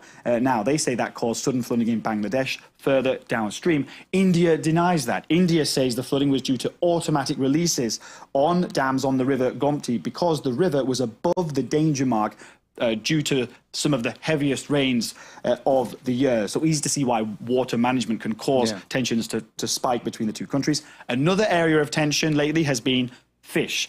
That centres around hilsa, of which Bangladesh is the world's largest producer. This is a fish that's considered a luxury in Bangladesh. It's affordable only to the rich and parts of the middle class. So what Bangladesh does to try and keep it more available to consumers is it bans exports of the fish. The exception, however, traditionally has been during a festival which takes place in October in West Bengal, over the border in India. The festival is called Durga Puja, and this ban was traditionally lifted to allow millions of Indians during the festival to eat and enjoy hilsa. Now, this year, there may be a shortage because the authorities in Bangladesh appear to be intensifying the crackdown on those export bans. So that means that so-called fish diplomacy may be worsening ties between the two countries. However, all that said, Bangladesh heavily dependent on India for imports. These are two countries that share deep cultural, economic and security ties, and that is certainly not going to change anytime soon. We'll see how that relationship pans out. Thank you very much for that, Andrew Hillier there. Now, Seoul has found new evidence mothers were forced to give up their children for adoption to Western countries, including Denmark, Australia and the United States. Since the 1950s, and especially during the country's military dictatorship, at least 200,000 children were adopted internationally. Allegations have now emerged that there was systemic collusion between hospitals, maternity wards and adoption agencies to force women, mainly single mothers, to give up their children. Coercive methods used to secure a waiver of parental rights include labeling a mother as mentally ill. To talk more about this, we can bring in Peter Moller, who is the founder of the Danish-Korean rights group. Thank you so much for joining us here on the program, Peter. Now, you are 50 years old. Back in 1974, you were adopted by a Danish family. When you were growing up, were you told anything about the conditions for your adoption? I was told that I was found in the street as an orphan and brought to Denmark as to save a child. That was the short story. When did you realize that something was wrong with your adoption? When we started looking at our documents, we could see things was wrong. Something didn't match. I should actually have been adopted domestically, but I ended up in Denmark. So this is just one of the many strange things in my adoption file. So you were comparing your adoption file with whose exactly? I compared my adoption file with my wife's. She's also adopted from South Korea. And we just looked at the files, and her file was as strange as my file. So we actually gathered our friends who are adoptees, and then we compared multiple files, and we could see there was a pattern. Why do you think mothers in South Korea were pushed to give up their children? There were different reasons. One of them could be that they were unwed mothers, or that simply that the in-laws, they didn't like each other. That could be as simple as that. And these adoptions that took place, the mothers clearly didn't have a say. No. In some cases, children was actually by force taken away from the mothers. And that is very concerning, especially when you look at the adoption narrative, that this was to save children from a poor country. But in fact, knowing now that the children was taken away from mothers by force, that's disturbing. Peter, now findings have come out from this Truth and Reconciliation Commission. They've come out. What were some of the methods which were used to take children away from their mothers? Sometimes they were a day old, I believe. Some of the children, they were just picked up in the street by authorities. They could be outside playing with a ball, and then some without any parents, and then they took the parents, put them in institutions. In other cases, mothers were put in institutions, and by force, the children was taken away from them. What institutions? right now we know about 6 institutions, Brothers Home, and that's a really cruel place. A lot of deaths have been confirmed. I think today I read about Songam Academy. Today in the news, it says 4,700 confirmed deaths from just this place here. So it's very disturbing. And then 4 new institutions and we've been told that 2 of them, adoptees to Denmark, they have their origin in these institutions. So that's very concerning. Peter, you have the Danish Korean rights group. This is something that you founded. What have the adoptees who have reached out to you, what do they want? What are they hoping for? We want to have the truth about adoption. There are many narratives. We can also see that there had been a cooperation between the Korean state at that time and a country like my own, Denmark. So we want to know, how could this big child industry happen without anybody saying anything? Peter, also to know... Sorry to interrupt you there, but do you think that Denmark was in the know of what was going on? Yes, absolutely. Wow.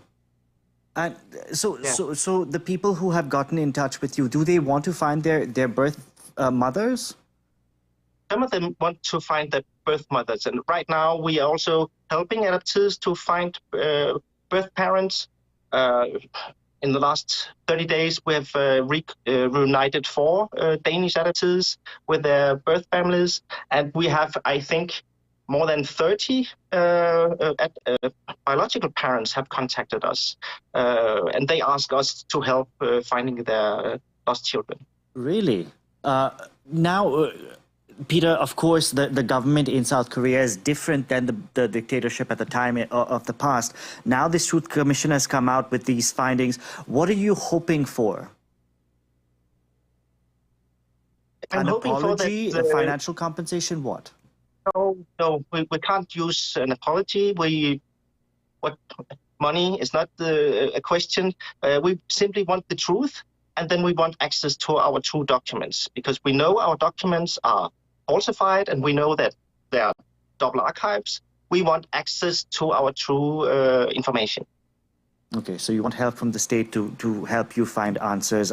Peter, thank you so much for taking the time to speak to us and shed light on this horrific story. Appreciate it. You're welcome. Thank you.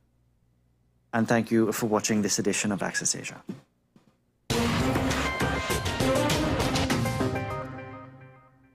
In Ivory Coast, the hunt is on for a new brown gold, cocoa. There are normal farmers who can become traffickers, but there are also well-organized groups. These are 100-kilo bags, as you can see, and they're well filled. Controlling the traffic of cocoa beans at the border, tracing their origin. We sell with Ivorian trackers. When I'm asked, I say it's Liberian cocoa. They tell us they are ensuring traceability and therefore deforestation-free cocoa. Only they don't control what happens at the border. Sustainable or not, cocoa beans are widely coveted. Watch Reporters, The Cocoa Connection on France 24.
observe. They contact us. They report, film, photograph. They are the voice of the voiceless. Your eyes in the far-flung reaches of the world. The Observers, a network of 5,000 committed citizens working with France 24. One of our observers in Côte d'Ivoire. Amateur footage and testimonials checked by our journalists and broadcast weekly on The Observers, on France 24 and observers.france24.com. Hello, you're watching Around the World here on France 24. I'm Haxi Myers-Belkin. Today's headlines.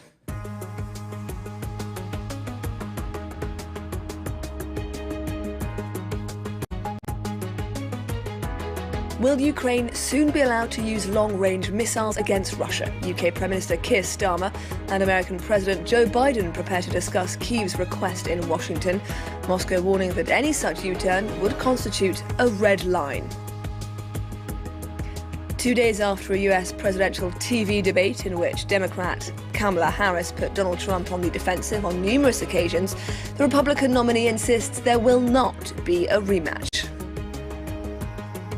And authorities in California say that wildfires near Los Angeles continue to threaten homes despite cooling temperatures, with thousands still unable to return to their homes.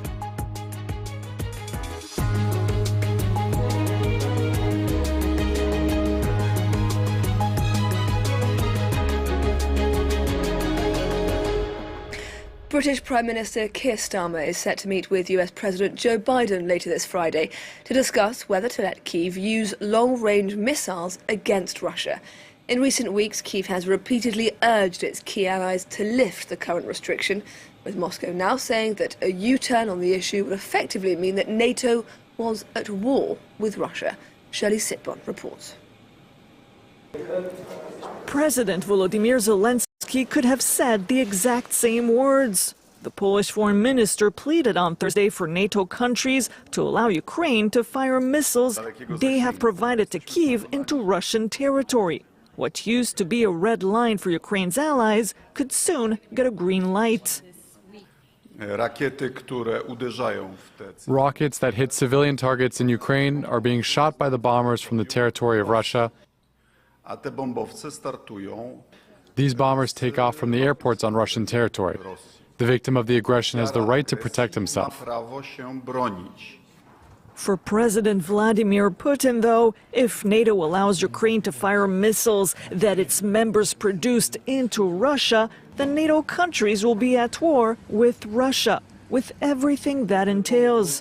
Putin says that in order to use sophisticated Western missiles, Ukraine will need Western soldiers. This will mean the direct participation of the NATO countries, the United States, and European countries in the Ukraine war. It significantly changes the very essence, the very nature of the conflict. This risk of an escalation has led the U.S. to examine various options, which the UK Prime Minister has arrived to discuss with President Biden. The most likely one, according to U.S. and British media, is to maintain the ban on the use of U.S.-produced weapons against targets in Russia, but to authorize the use of long-range missiles made by its allies, the UK and France. Well, for more on this, I'm joined in the studio now by our chief foreign editor, Rob Parsons. Hi, Rob. Tell us more about Putin's new red line. What exactly does it signify? Well, it certainly sounds like a hardening of the Russian position. The Kommersant, one of the main Russian newspapers, says Vladimir Putin draws his red lines as its headline today. But it doesn't really make clear, and Vladimir Putin himself hasn't made very clear what the consequence would be of crossing those red lines. There was a sort of bit of a suggestion a couple of months back when Vladimir Putin had a meeting with the heads of international news agencies. So they put the question in what would happen if the West were to give long-range missiles to Ukraine. And he said that Russia would develop its air defenses to be more effective against those systems, and that it might consider giving equivalent weapons to countries around the world who could pose a potential threat to the United States or others who might be giving those weapons. I presume he had in mind countries like Iran. But it doesn't go beyond that. The use of the word going to war is what I suppose people are alarmed about, and that was clearly Vladimir Putin's intention, to scare the West into backing away from the possibility of allowing long-range weapons to fall into, or to be used by the Ukrainians deep inside Russia's territory. The problem for Vladimir Putin, on the one hand, though, is that by doing this, he sort of pushes the West into agreeing to the Ukrainians having them, because otherwise it would look like they were backing down in the face of Russian threats. The other thing, too, I think people will be asking themselves, and this is really, what does he mean? Does he mean by that Russia will declare war against the West? Quite clearly not. I think it's for that reason that Donald Tusk, the Polish Prime Minister, said, look, just dismiss this, don't pay too much attention to it. I wouldn't attach excessive importance to the latest statements from Vladimir Putin, he said. They rather show the difficult situation the Russians have on the front. Well, Rob, meanwhile, Russia says it's recaptured a portion of territory in its western Kursk region. The Ukrainian President Volodymyr Zelensky had earlier confirmed Moscow's troops were mounting a counter-offensive. Let's take a quick listen to Volodymyr Zelensky. The enemy has been stopped in the Kharkiv region, and their progress in the Donetsk region has been slowed down. Although it is very difficult there, the situation there is still far from positive. Nevertheless, they have withdrawn their forces in other areas. Rob, where does Ukraine's operation in the Kursk region of Russia stand today? Well, what Zelensky is saying is it's what Ukraine planned for. And I think what he means by that is that one of the intentions of the operation in Kursk region, was to draw off Russian troops from the Donetsk region, where the Russians are really pushing the Ukrainians very hard around towns like Chasiv Yar and Pokrovsk, and threatening to break through in places. So the idea was that this would be an operation that would relieve the pressure on Ukrainians fighting there. To that extent, when he says that it's working for us, he means that some 40,000 troops have now been sent by the Russians to Kursk region to regain territory that they've lost there against the Ukrainians. Those troops had to come from somewhere, and that's one of the reasons he's implying, is why the Russian operation in Donetsk has slowed down, why it's come to a grinding halt in Kharkiv. On the ground in Kursk itself, there's a bit of confusion about where things are. The Russians have certainly counterattacked to the west of the Ukrainian positions in the Kursk region, but these are the areas where the Ukrainians weren't particularly well dug in, and there are signs too that the Ukrainians themselves have been launching a counterattack against the counterattack. So at this stage, it's difficult to read too much into what is happening in Kursk, but certainly the Ukrainians are interpreting it as positive in the sense that the Russians have at last been forced, after some delay, to withdraw a fairly large body of their soldiers away from the front lines in Donetsk. Rob Parsons, thank you very much. France's new Prime Minister Michel Barnier says he'll form a government by next week. The task before him, though, is by no means small, considering that left-wing MPs and key figures have said they won't be joining, and that other parties are refusing positions if it means working alongside the far right. Shirley Sitbon has the latest. For weeks, this group of right-wing MPs said they will not take part in a coalition government. They reversed their position when President Emmanuel Macron picked one of their own for Prime Minister. Next week, I'm going to form a government with serious ministers and a government that will be balanced, representative, and plural. But all of France's leftist parties and even center-left socialist figures who had criticized their own camp in the past said they will not join the cabinet. Former socialist President François Hollande has said he will vote to strike down the government once it's formed. Political analysts say the Prime Minister could turn to less known, less political figures. He could find figures from the civil society whose work could be associated with left-wing positions, people who may have local mandates and are willing to jump on the bandwagon. Otherwise, he may get a positive answer from political figures who used to be on the left but shifted away. Only one major leftist figure said she would consider a position in the new government. Former minister and former socialist presidential candidate Ségolène Royal. Republican presidential nominee Donald Trump has ruled out another presidential debate against Democratic candidate Kamala Harris ahead of November's election. Trump writing on his social media platform Truth Social that a prize fighter who loses a fight is always the one to call for a rematch. That's a reference to the pair's first and perhaps now only live TV debate on Tuesday that key polls said was won not by Trump but by Harris. Laurent Bestaker has more. 2 days after facing off against Kamala Harris in front of 67 million Americans, Donald Trump rejected the idea of another debate against his Democratic rival. As everyone saw 2 nights ago, we had a monumental victory over Comrade Kamala Harris in the presidential debate. So because we've done 2 debates and because they were successful, there will be no third debate. Most polls and surveys cast Harris as the winner of Tuesday's debate, during which the vice president got under Trump's skin through a series of barbs and personal attacks. Yet despite marginal gains made by Harris, both candidates remain neck and neck in the polls, meaning the presidential race is likely to hinge on a half a dozen crucial swing states. Speaking at a rally in the key battleground state of North Carolina, Kamala Harris on Thursday claimed she was still the underdog and called on Donald Trump to debate her again before the vote. 2 nights ago, Donald Trump and I had our first debate.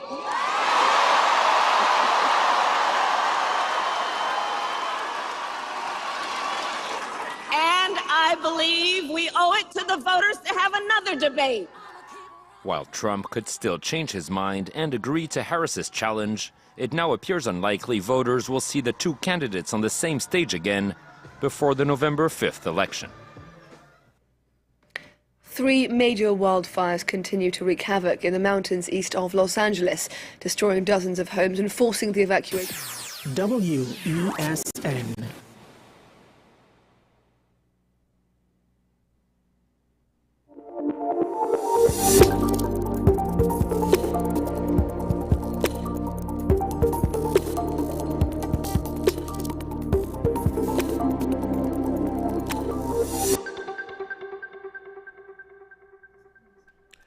This is 10 Questions. I'm Andy Johnson. Welcome to the program, everybody here on WESN.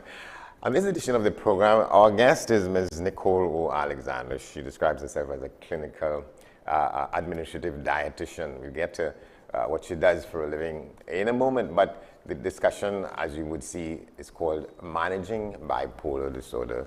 This is said to be characterized by periods of depression and periods of abnormally elevated mood that each lasts for days to weeks. It is usually called manic depressiveness, and it causes unusual shifts in a person's mood.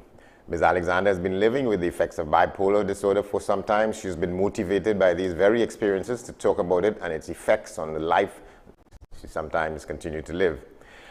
Good to see you. Thanks for coming. Thanks for taking having the courage to come and talk about this. You've a graduate of the University of the West Indies, of the Lockjack Business School.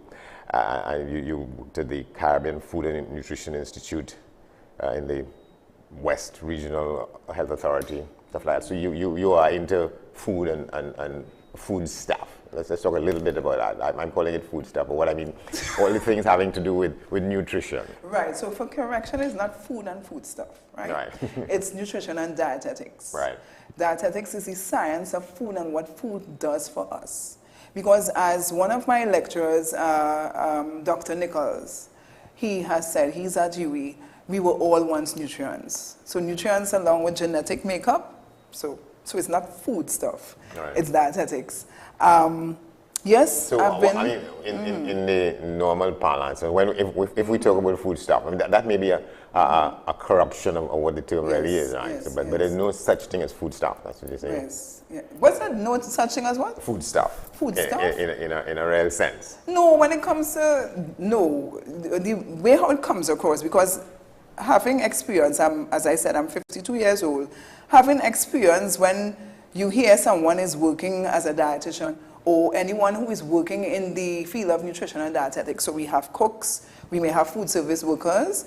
They are usually looked as the last rung in the healthcare sector, which food should be, just as medicine, should be treated as top tier, top tier, top tier. Yeah. All right, so you've been, should I say living with, I said that in the opening, with the effects of bipolar disorder for some time now. You've been motivated to talk about the experiences and to talk about it, sort of demystify it a good bit. Now, I want to go back to you sort of volunteered your age. A lot of women don't do that. You have to guess on how old a woman is. Why hide? The more you hide, the more old you look. You do it yourself. Any woman you see hiding their age, you always look older. But, okay, so back to me. The topic is managing bipolar disorder. Right. In 2013, I believe it was in June, I had what you call a manic episode. I had a manic episode, all because my mom had died. She died probably a year and a half prior, and I wasn't coping too well with it.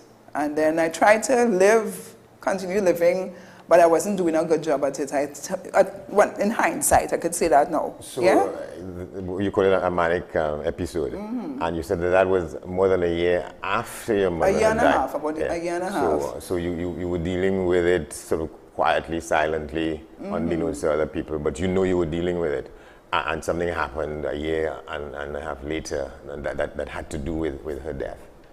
Well, it's not only her death, it's that I was trying to cope with living after she had passed. Okay. Living after she had passed. You know, mom was there, she was a stabilizing force, a factor in my life for 37 years. And being that she was not there anymore, I think that was a factor of me becoming manic. But when they say manic, it's basically that for some days, you may not have been sleeping correctly. You may have about 2-3 hours of sleep. You may feel this buzz. In hindsight, I can say that now. You may feel this sort of buzz. Your mind is working overtime. And I like my manic because in my manic, I have so many different ideas that I could put down on paper that you tend to jot down everything on paper. I do it like that. So when I could look back and say, hey, this is, yeah. So in a case like that, I was sent to the hospital. I think I stayed for like a week, and they diagnosed you after that week, which I find was so quickly. With in one episode, they could do that because they also engage your relatives, your family, brothers and sisters, and they interview them and ask them a lot of stuff. So they probably asked if Nicole was depressed growing up or whatever. I don't know what they did. But they diagnosed with bipolar disorder 1, and they prescribed Depakote and Risperdal.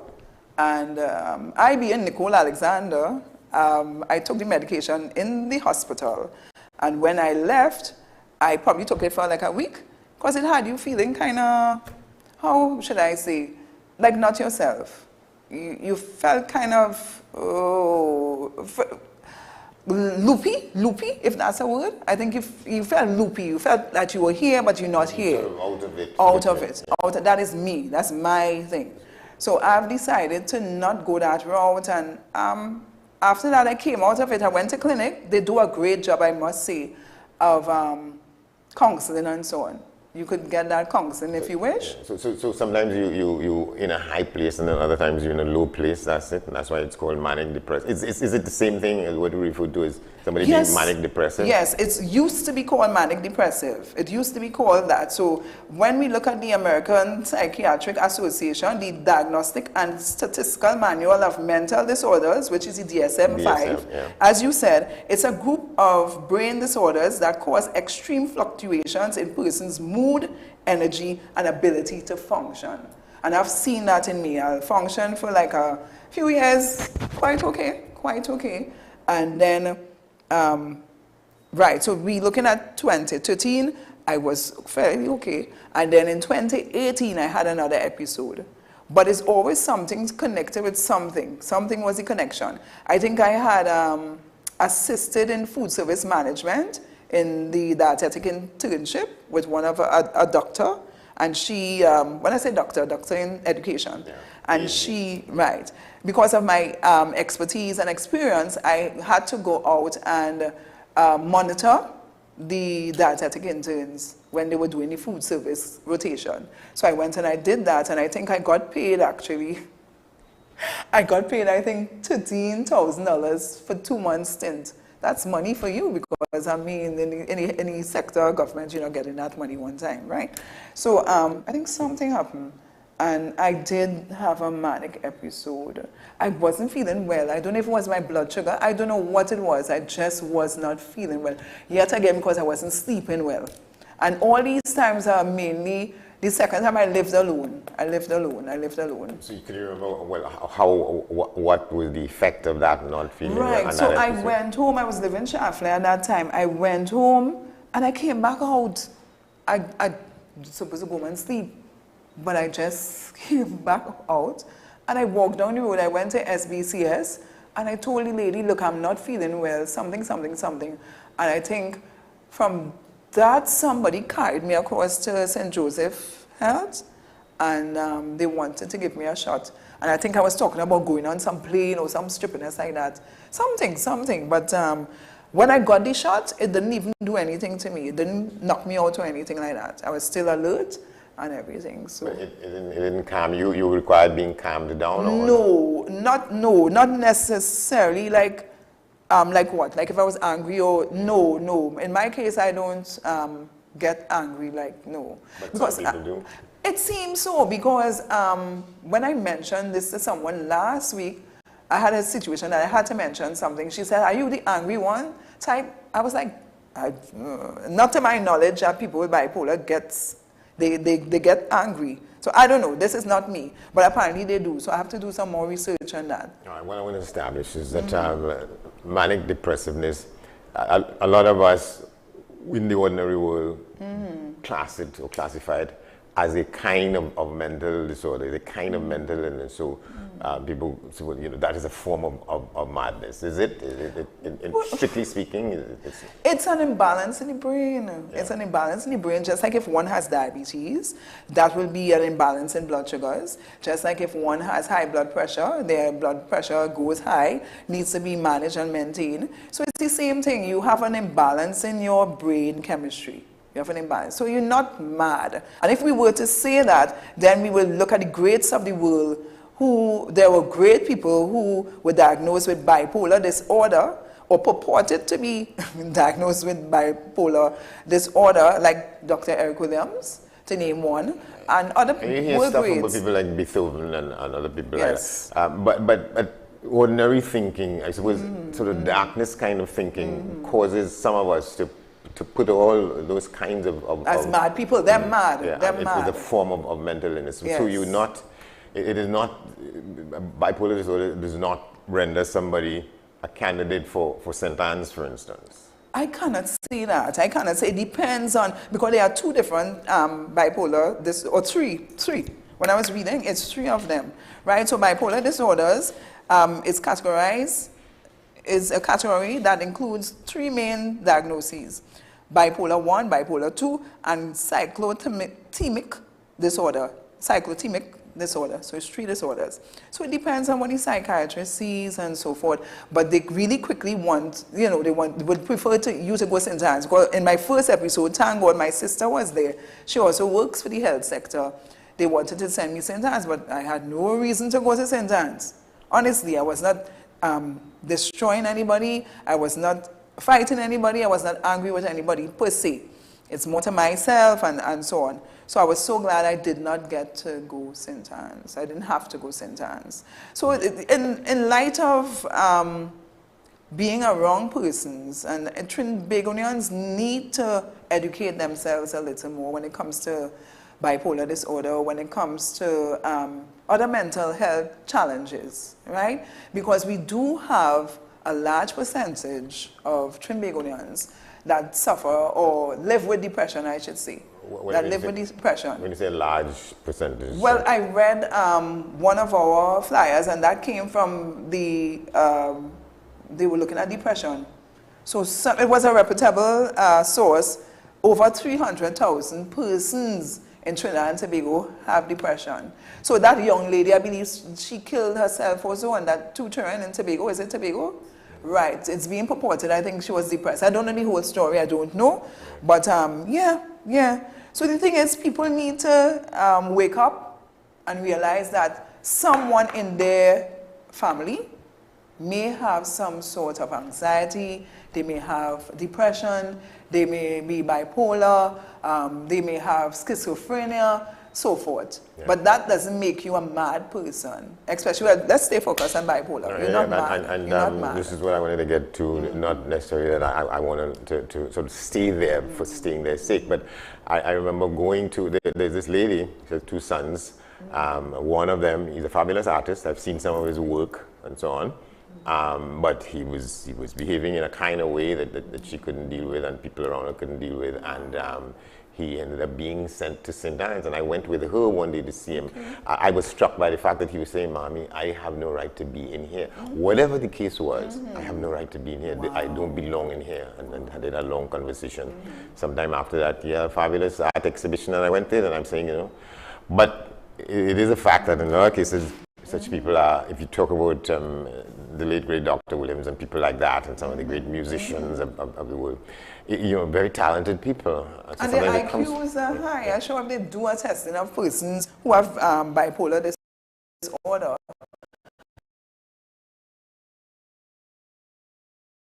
and they test IQs, they will. How is the fight or the struggle to create bipolar disorder from mental illness? You have to keep explaining to people, I'm not crazy. And, No, okay, the thing is, it's only now, Andy, let me tell you honestly, so now I'm saying this, only now I'm coming out and saying this. I did not agree with the diagnosis.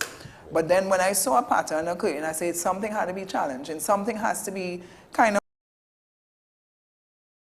off, Nicole, in the sense of you seeing cyclic patterns.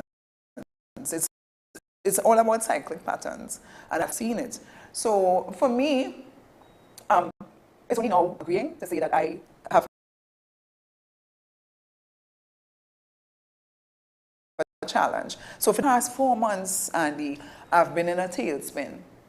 I've been in a tailspin. I was quite depressed. I wanted to talk about how that manifests itself, but first I want to say to thank you on behalf of people looking at the program for having the courage to want to talk about it, because you think talking about it will help others, some of us, understand what this thing is and how to treat it and how to live with it. But actually, Andy, there was a lady, and I can't remember her name, that's some years ago. She was on papers, and she's a prominent person.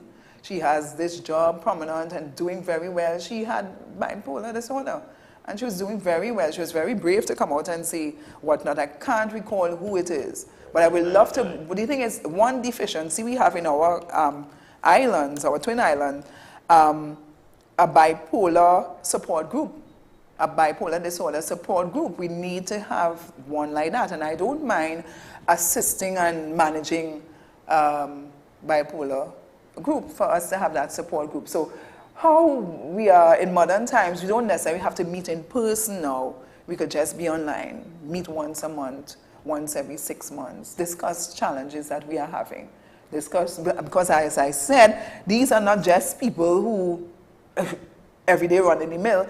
Some persons with bipolar disorder have a lot of responsibility. Yeah. They have a lot of responsibility. How when you talk about it, did you have to consider sort of jumping hoops to decide to talk about it?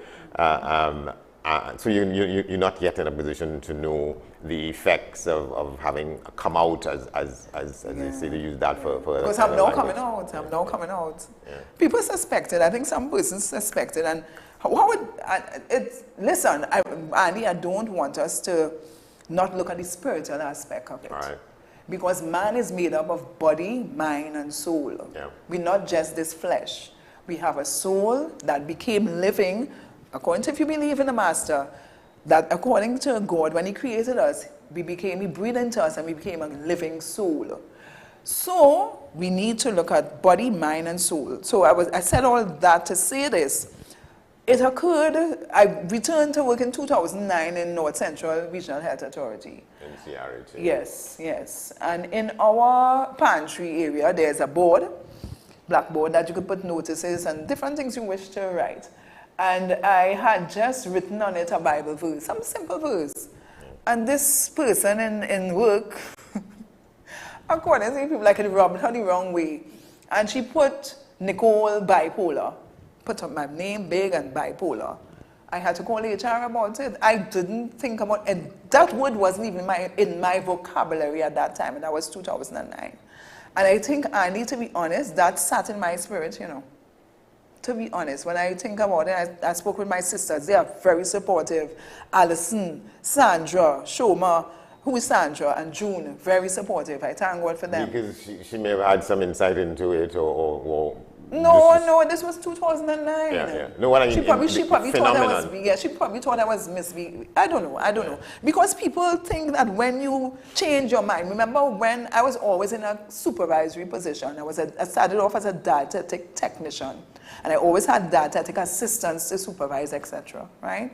So people always think that if you change your mind because you see different things coming your way as a manager, when you assess certain things, you may have to rescind on some decision, or you stick with a decision and change something. So some people always think it's, oh, you're bipolar. In bipolar in Trinidad and Tobago just means that you're changing your mind, you know. I'm talking to somebody, and because I don't want to do this again, I decide I want to do this week, and next week I assess myself, because it's not spiritually enhancing for me, or it's not physically enhancing for me. I decide, hey, I don't want to do this anymore. So the person will say, you're bipolar. That's how Trinbagonians think bipolar disorder is, what it means. But that interpretation is not correct. It's not correct. It's not correct, fully correct. Right? So I was telling you that this young lady saying that, I think it sat in my spirit. And for anything to manifest as a human being, it has to get into your spirit. But there are some of us who are absolutely, you know, sort of worryingly and infuriating, if you want to call it that, fussy about all kinds of things. They're never happy with how something turns out. They think it could always be better. And that could drive some people crazy. But you could get that with a type A personality. I'm a type A personality when the assessment. I think I am a type A, and I always wanted things to be a specific way.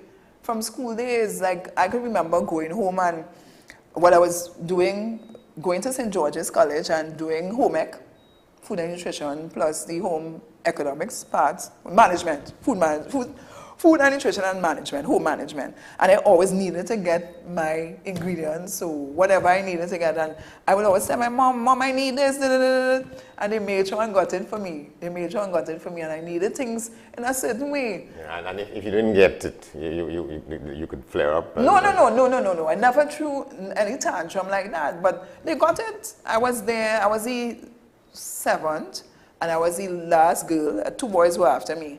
And they got it. So I never had to throw a tantrum. But some people throw tantrums, and that is not necessarily somebody who may be a candidate for it. There's just some of us who are tantrumers. Very fussy. Yeah. That doesn't mean to say they're bipolar. And because what that is leading up to is the extent to which some of us, whatever we may be carrying, sort of at times misidentify. I don't want to use the word diagnose because we can't diagnose, but misidentify and misclassify people based on some parts of their behavior. True. I like that. Misidentify. Because we have doctors in Trinbago too, you know, we like to diagnose persons and we wrongfully diagnose them. So the thing with me, I'm so glad now, I would say after the past 4 months and beyond, because what happens, pressure, you see, having to deal with stress, it could be work stress, it could be financial stress, it could be emotional stress. It makes, it makes things worse for you. How does this, to the best of your understanding, affect your relationships with people generally? As you say, I think people probably think I'm a bit difficult. Yeah, I'm a bit difficult. I guess so. One of the questions I have down here, how does it affect approaching intimate relationships? Oh boy, Andy, I'm single, never married. But it's not just that, it's my upbringing. Remember, you're made up of all your experiences and what you think in your head. Because I was talking to Ryan earlier. I grew up in church. So getting involved in certain issues wasn't what we were taught to get involved in. So therefore you kept yourself for a period of time until I think water was more than flour. I don't have to speak in plain English. You're right, water was more than flour. But no, but then you too, you would like a certain kind of person in your life and vice versa. And if it didn't manifest, it didn't come, it's no fuss. Because at the end of the day, Andy, I prefer to be single and happy than be hitched or married and unhappy. And unhappy. Because let me tell you, what is happening currently, a lot of young men, I told you my age, but young men in their 30s. Which, as I say, it's I have no problem with that. I have no problem with that. A lot of women don't volunteer. That's dumb. We went over that. That's dumb. To me, that doesn't make sense. To me, every time I see a woman always hiding her age, she looks older than her age. That's what I have come to. Why hide? Why? Because you think you wouldn't be on the market? Mind you, you may be on the market. So I'm telling you, Andy, I was saying that a lot of young men now who don't want to work, or they will work but look for someone who's not even young anymore, because I'm not young anymore, I'm within, right? So they may look for a woman who's progressive to some extent, think she's working, she has a car and whatnot, she lives in her apartment or has her own home, and they prey on women, they prey on you. So for instance, when you meet people, it's weird, they asking you like, which is weird, I had to put that man in his place, how much I'm working for, and he could manage my money, all because he wants to pay a mortgage, you know. And he has 3 different baby mamas. This is Trinidad I'm talking about it. 3 different baby mamas, and telling me he never married, but had on a ring on his finger sometime in some picture. Please, please, please. That's why it's always good to, I don't care what people say, you need a guidance from God to give you directive on what to do with your life. So yes, it has been challenging. As far as that is concerned, you haven't gotten that divine guidance just yet. No, I didn't ask for it. I never asked God, I need to get married and I need this person. Who is this one? Why? I'm not sure you just turn off the phone or put it away. Hello? Yes, it is, but I'm on TV. Bye-bye. I'm busy now. Call me back later. Bye. That is the first. What is Nicole's first for everything? Let me just see if I can, right. I wanted to get to the point where if you know, so you are, such a person, and you're trying to get a mate, whether or not it is advisable to get a mate who's sort of walking the same road. No, why should I want somebody who has bipolar disorder? Because you all could understand each other. No, that'd be crazy. That's like somebody saying you have HIV, so you have to get somebody who's HIV, or you have high blood pressure, you have to get somebody who has high blood pressure, or you have renal disease. That doesn't make sense, Andy. You get someone who is able to manage. Love covers a multitude of sin. Love covers a multitude of sin. And being bipolar is not something that God cannot heal. You see, we live in this 2x4 world, and some people don't believe in God, they don't believe in the divine, they don't believe, yes, you take your medication, yes. You take your medication, yes. And we're supposed to be talking about nutrition, but I feel I have to come out another time to speak about that.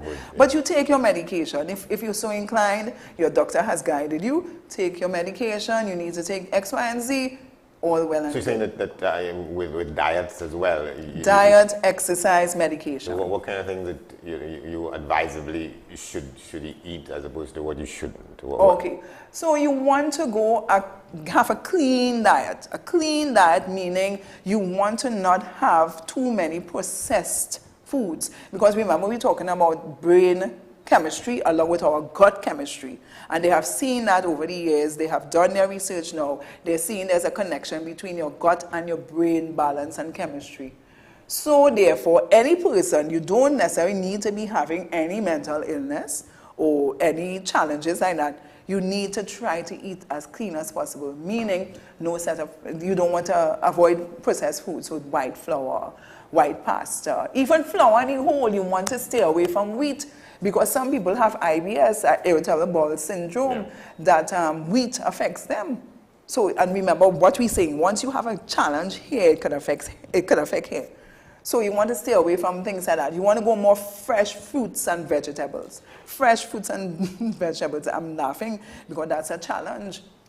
That's a challenge because we're using too many chemicals in Trinidad and Tobago. I bought a watermelon and the watermelon melted like we using too many chemicals. It was grown with chemicals, with too much chemicals. It's not healthy. It's not healthy for you. You could try to wash out whatever the outside of the watermelon. Who is this? Well, yes, you should just take the phone off. I don't know, actually. I don't know what to do oh, with this food. I just got it. I don't know what to do with this food. Anyhow, yes. So I was telling you, yes. So we ought to have our fruits and vegetables because you want to have that array of colors with all your vitamins and minerals. So you have your vitamin A, B, C, your water-soluble ones, and then you have your fat-soluble vitamins. So you want to eat fish.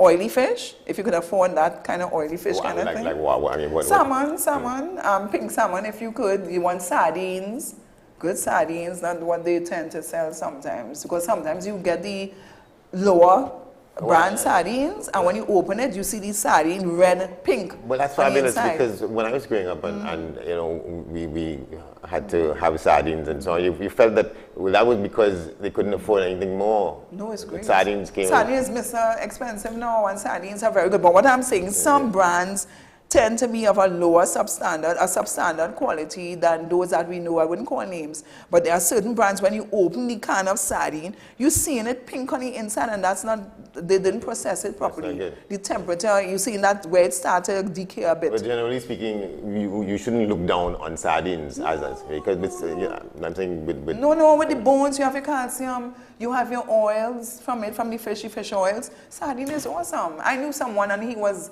a big position. He would just open a can of sardine without adding lime or anything.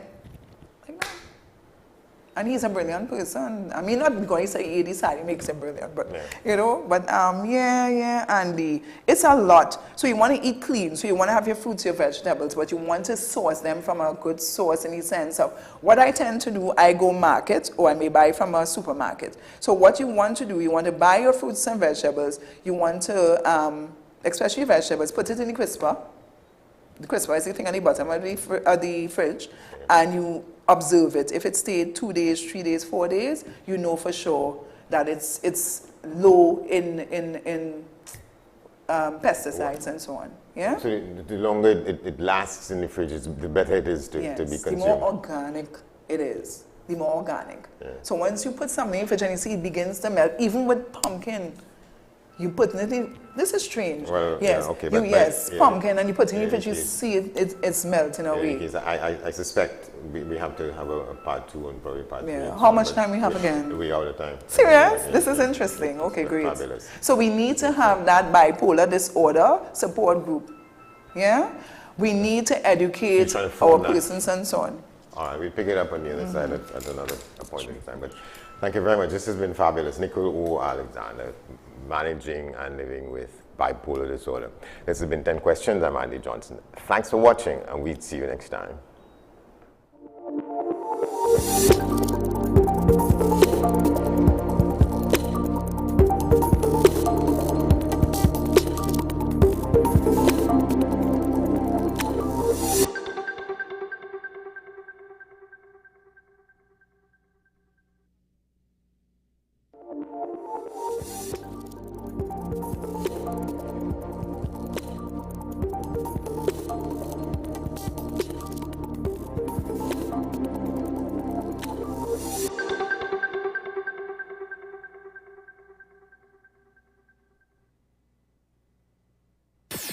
WESN.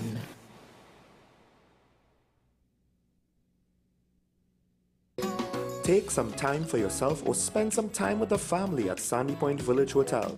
Enjoy our various studio and suite apartments, self-contained with their own kitchenettes and Wi-Fi. We also have our famous 100-foot swimming pool and our beachfront restaurant, the Steak and Lobster Grill. And our location in Crown Point puts us near the center of activity from the nylon pool to the local nightlife. Call us and make your reservations at 639-8533, 389-2378, or email us at sandypointvillagehotel@gmail.com. Pastor J, I want to get a tattoo. You really want to me. Respond to me how you would respond to me. The first question I'll ask is why? Controversial taboo topics. We get so consumed by church, we forget that we have to live the life of being a Christian. outside of the Sunday like you say, services. we think going to a service makes us a Christian. Exactly. Yeah. Right. So we are about to hear the second time Pastor J wanted to take a tattoo. Would have been late last year and early this year. Oh gosh. Hope Unfiltered podcast with Pastor J and Ren.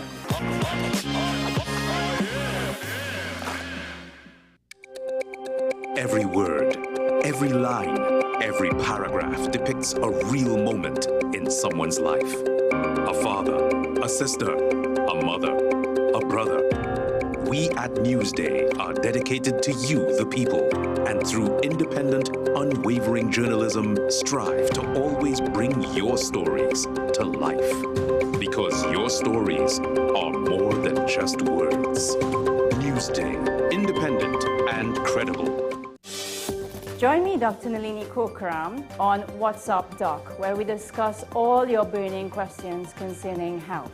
Trinidad and Tobago is among one of the highest risk group of patients that develop this form of genetic breast cancer. What I'd like to take home from a short interview like this, screening. You must screen. Because it's silent. It's silent. Yeah. And because it's silent, you don't know it's there. What's Up Doc, every Tuesday and Thursday on WESN, Content Capital. We are WESN, the premier platform for Caribbean content. WESN, covering West, East, South, and North.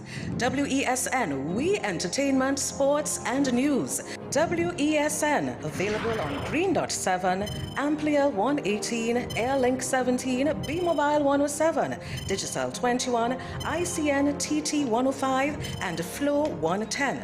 Connect with us at WESNCC or stream online at www.wesncc.com. WESN, your premier platform for Caribbean content. Folks, we're back and better than ever. Your show have always appeared to be a show that is focused on going to the cause or looking to the cause. We hardly ever talk about the white-collar crime, though. We always talk about the ones that involve more as physical violence against individuals. The citizens will only measure transmission when water starts to flow through their taps. Because the vision doesn't talk about local election. Contract mafia that's responsible for looting the country and they own and operate these politicians. So if you are running a country and you can't say nothing as a prime minister, please take up your bag and go. It is not comparative to the murder figures, but it is in fact very high. I believe he's protecting certain individuals.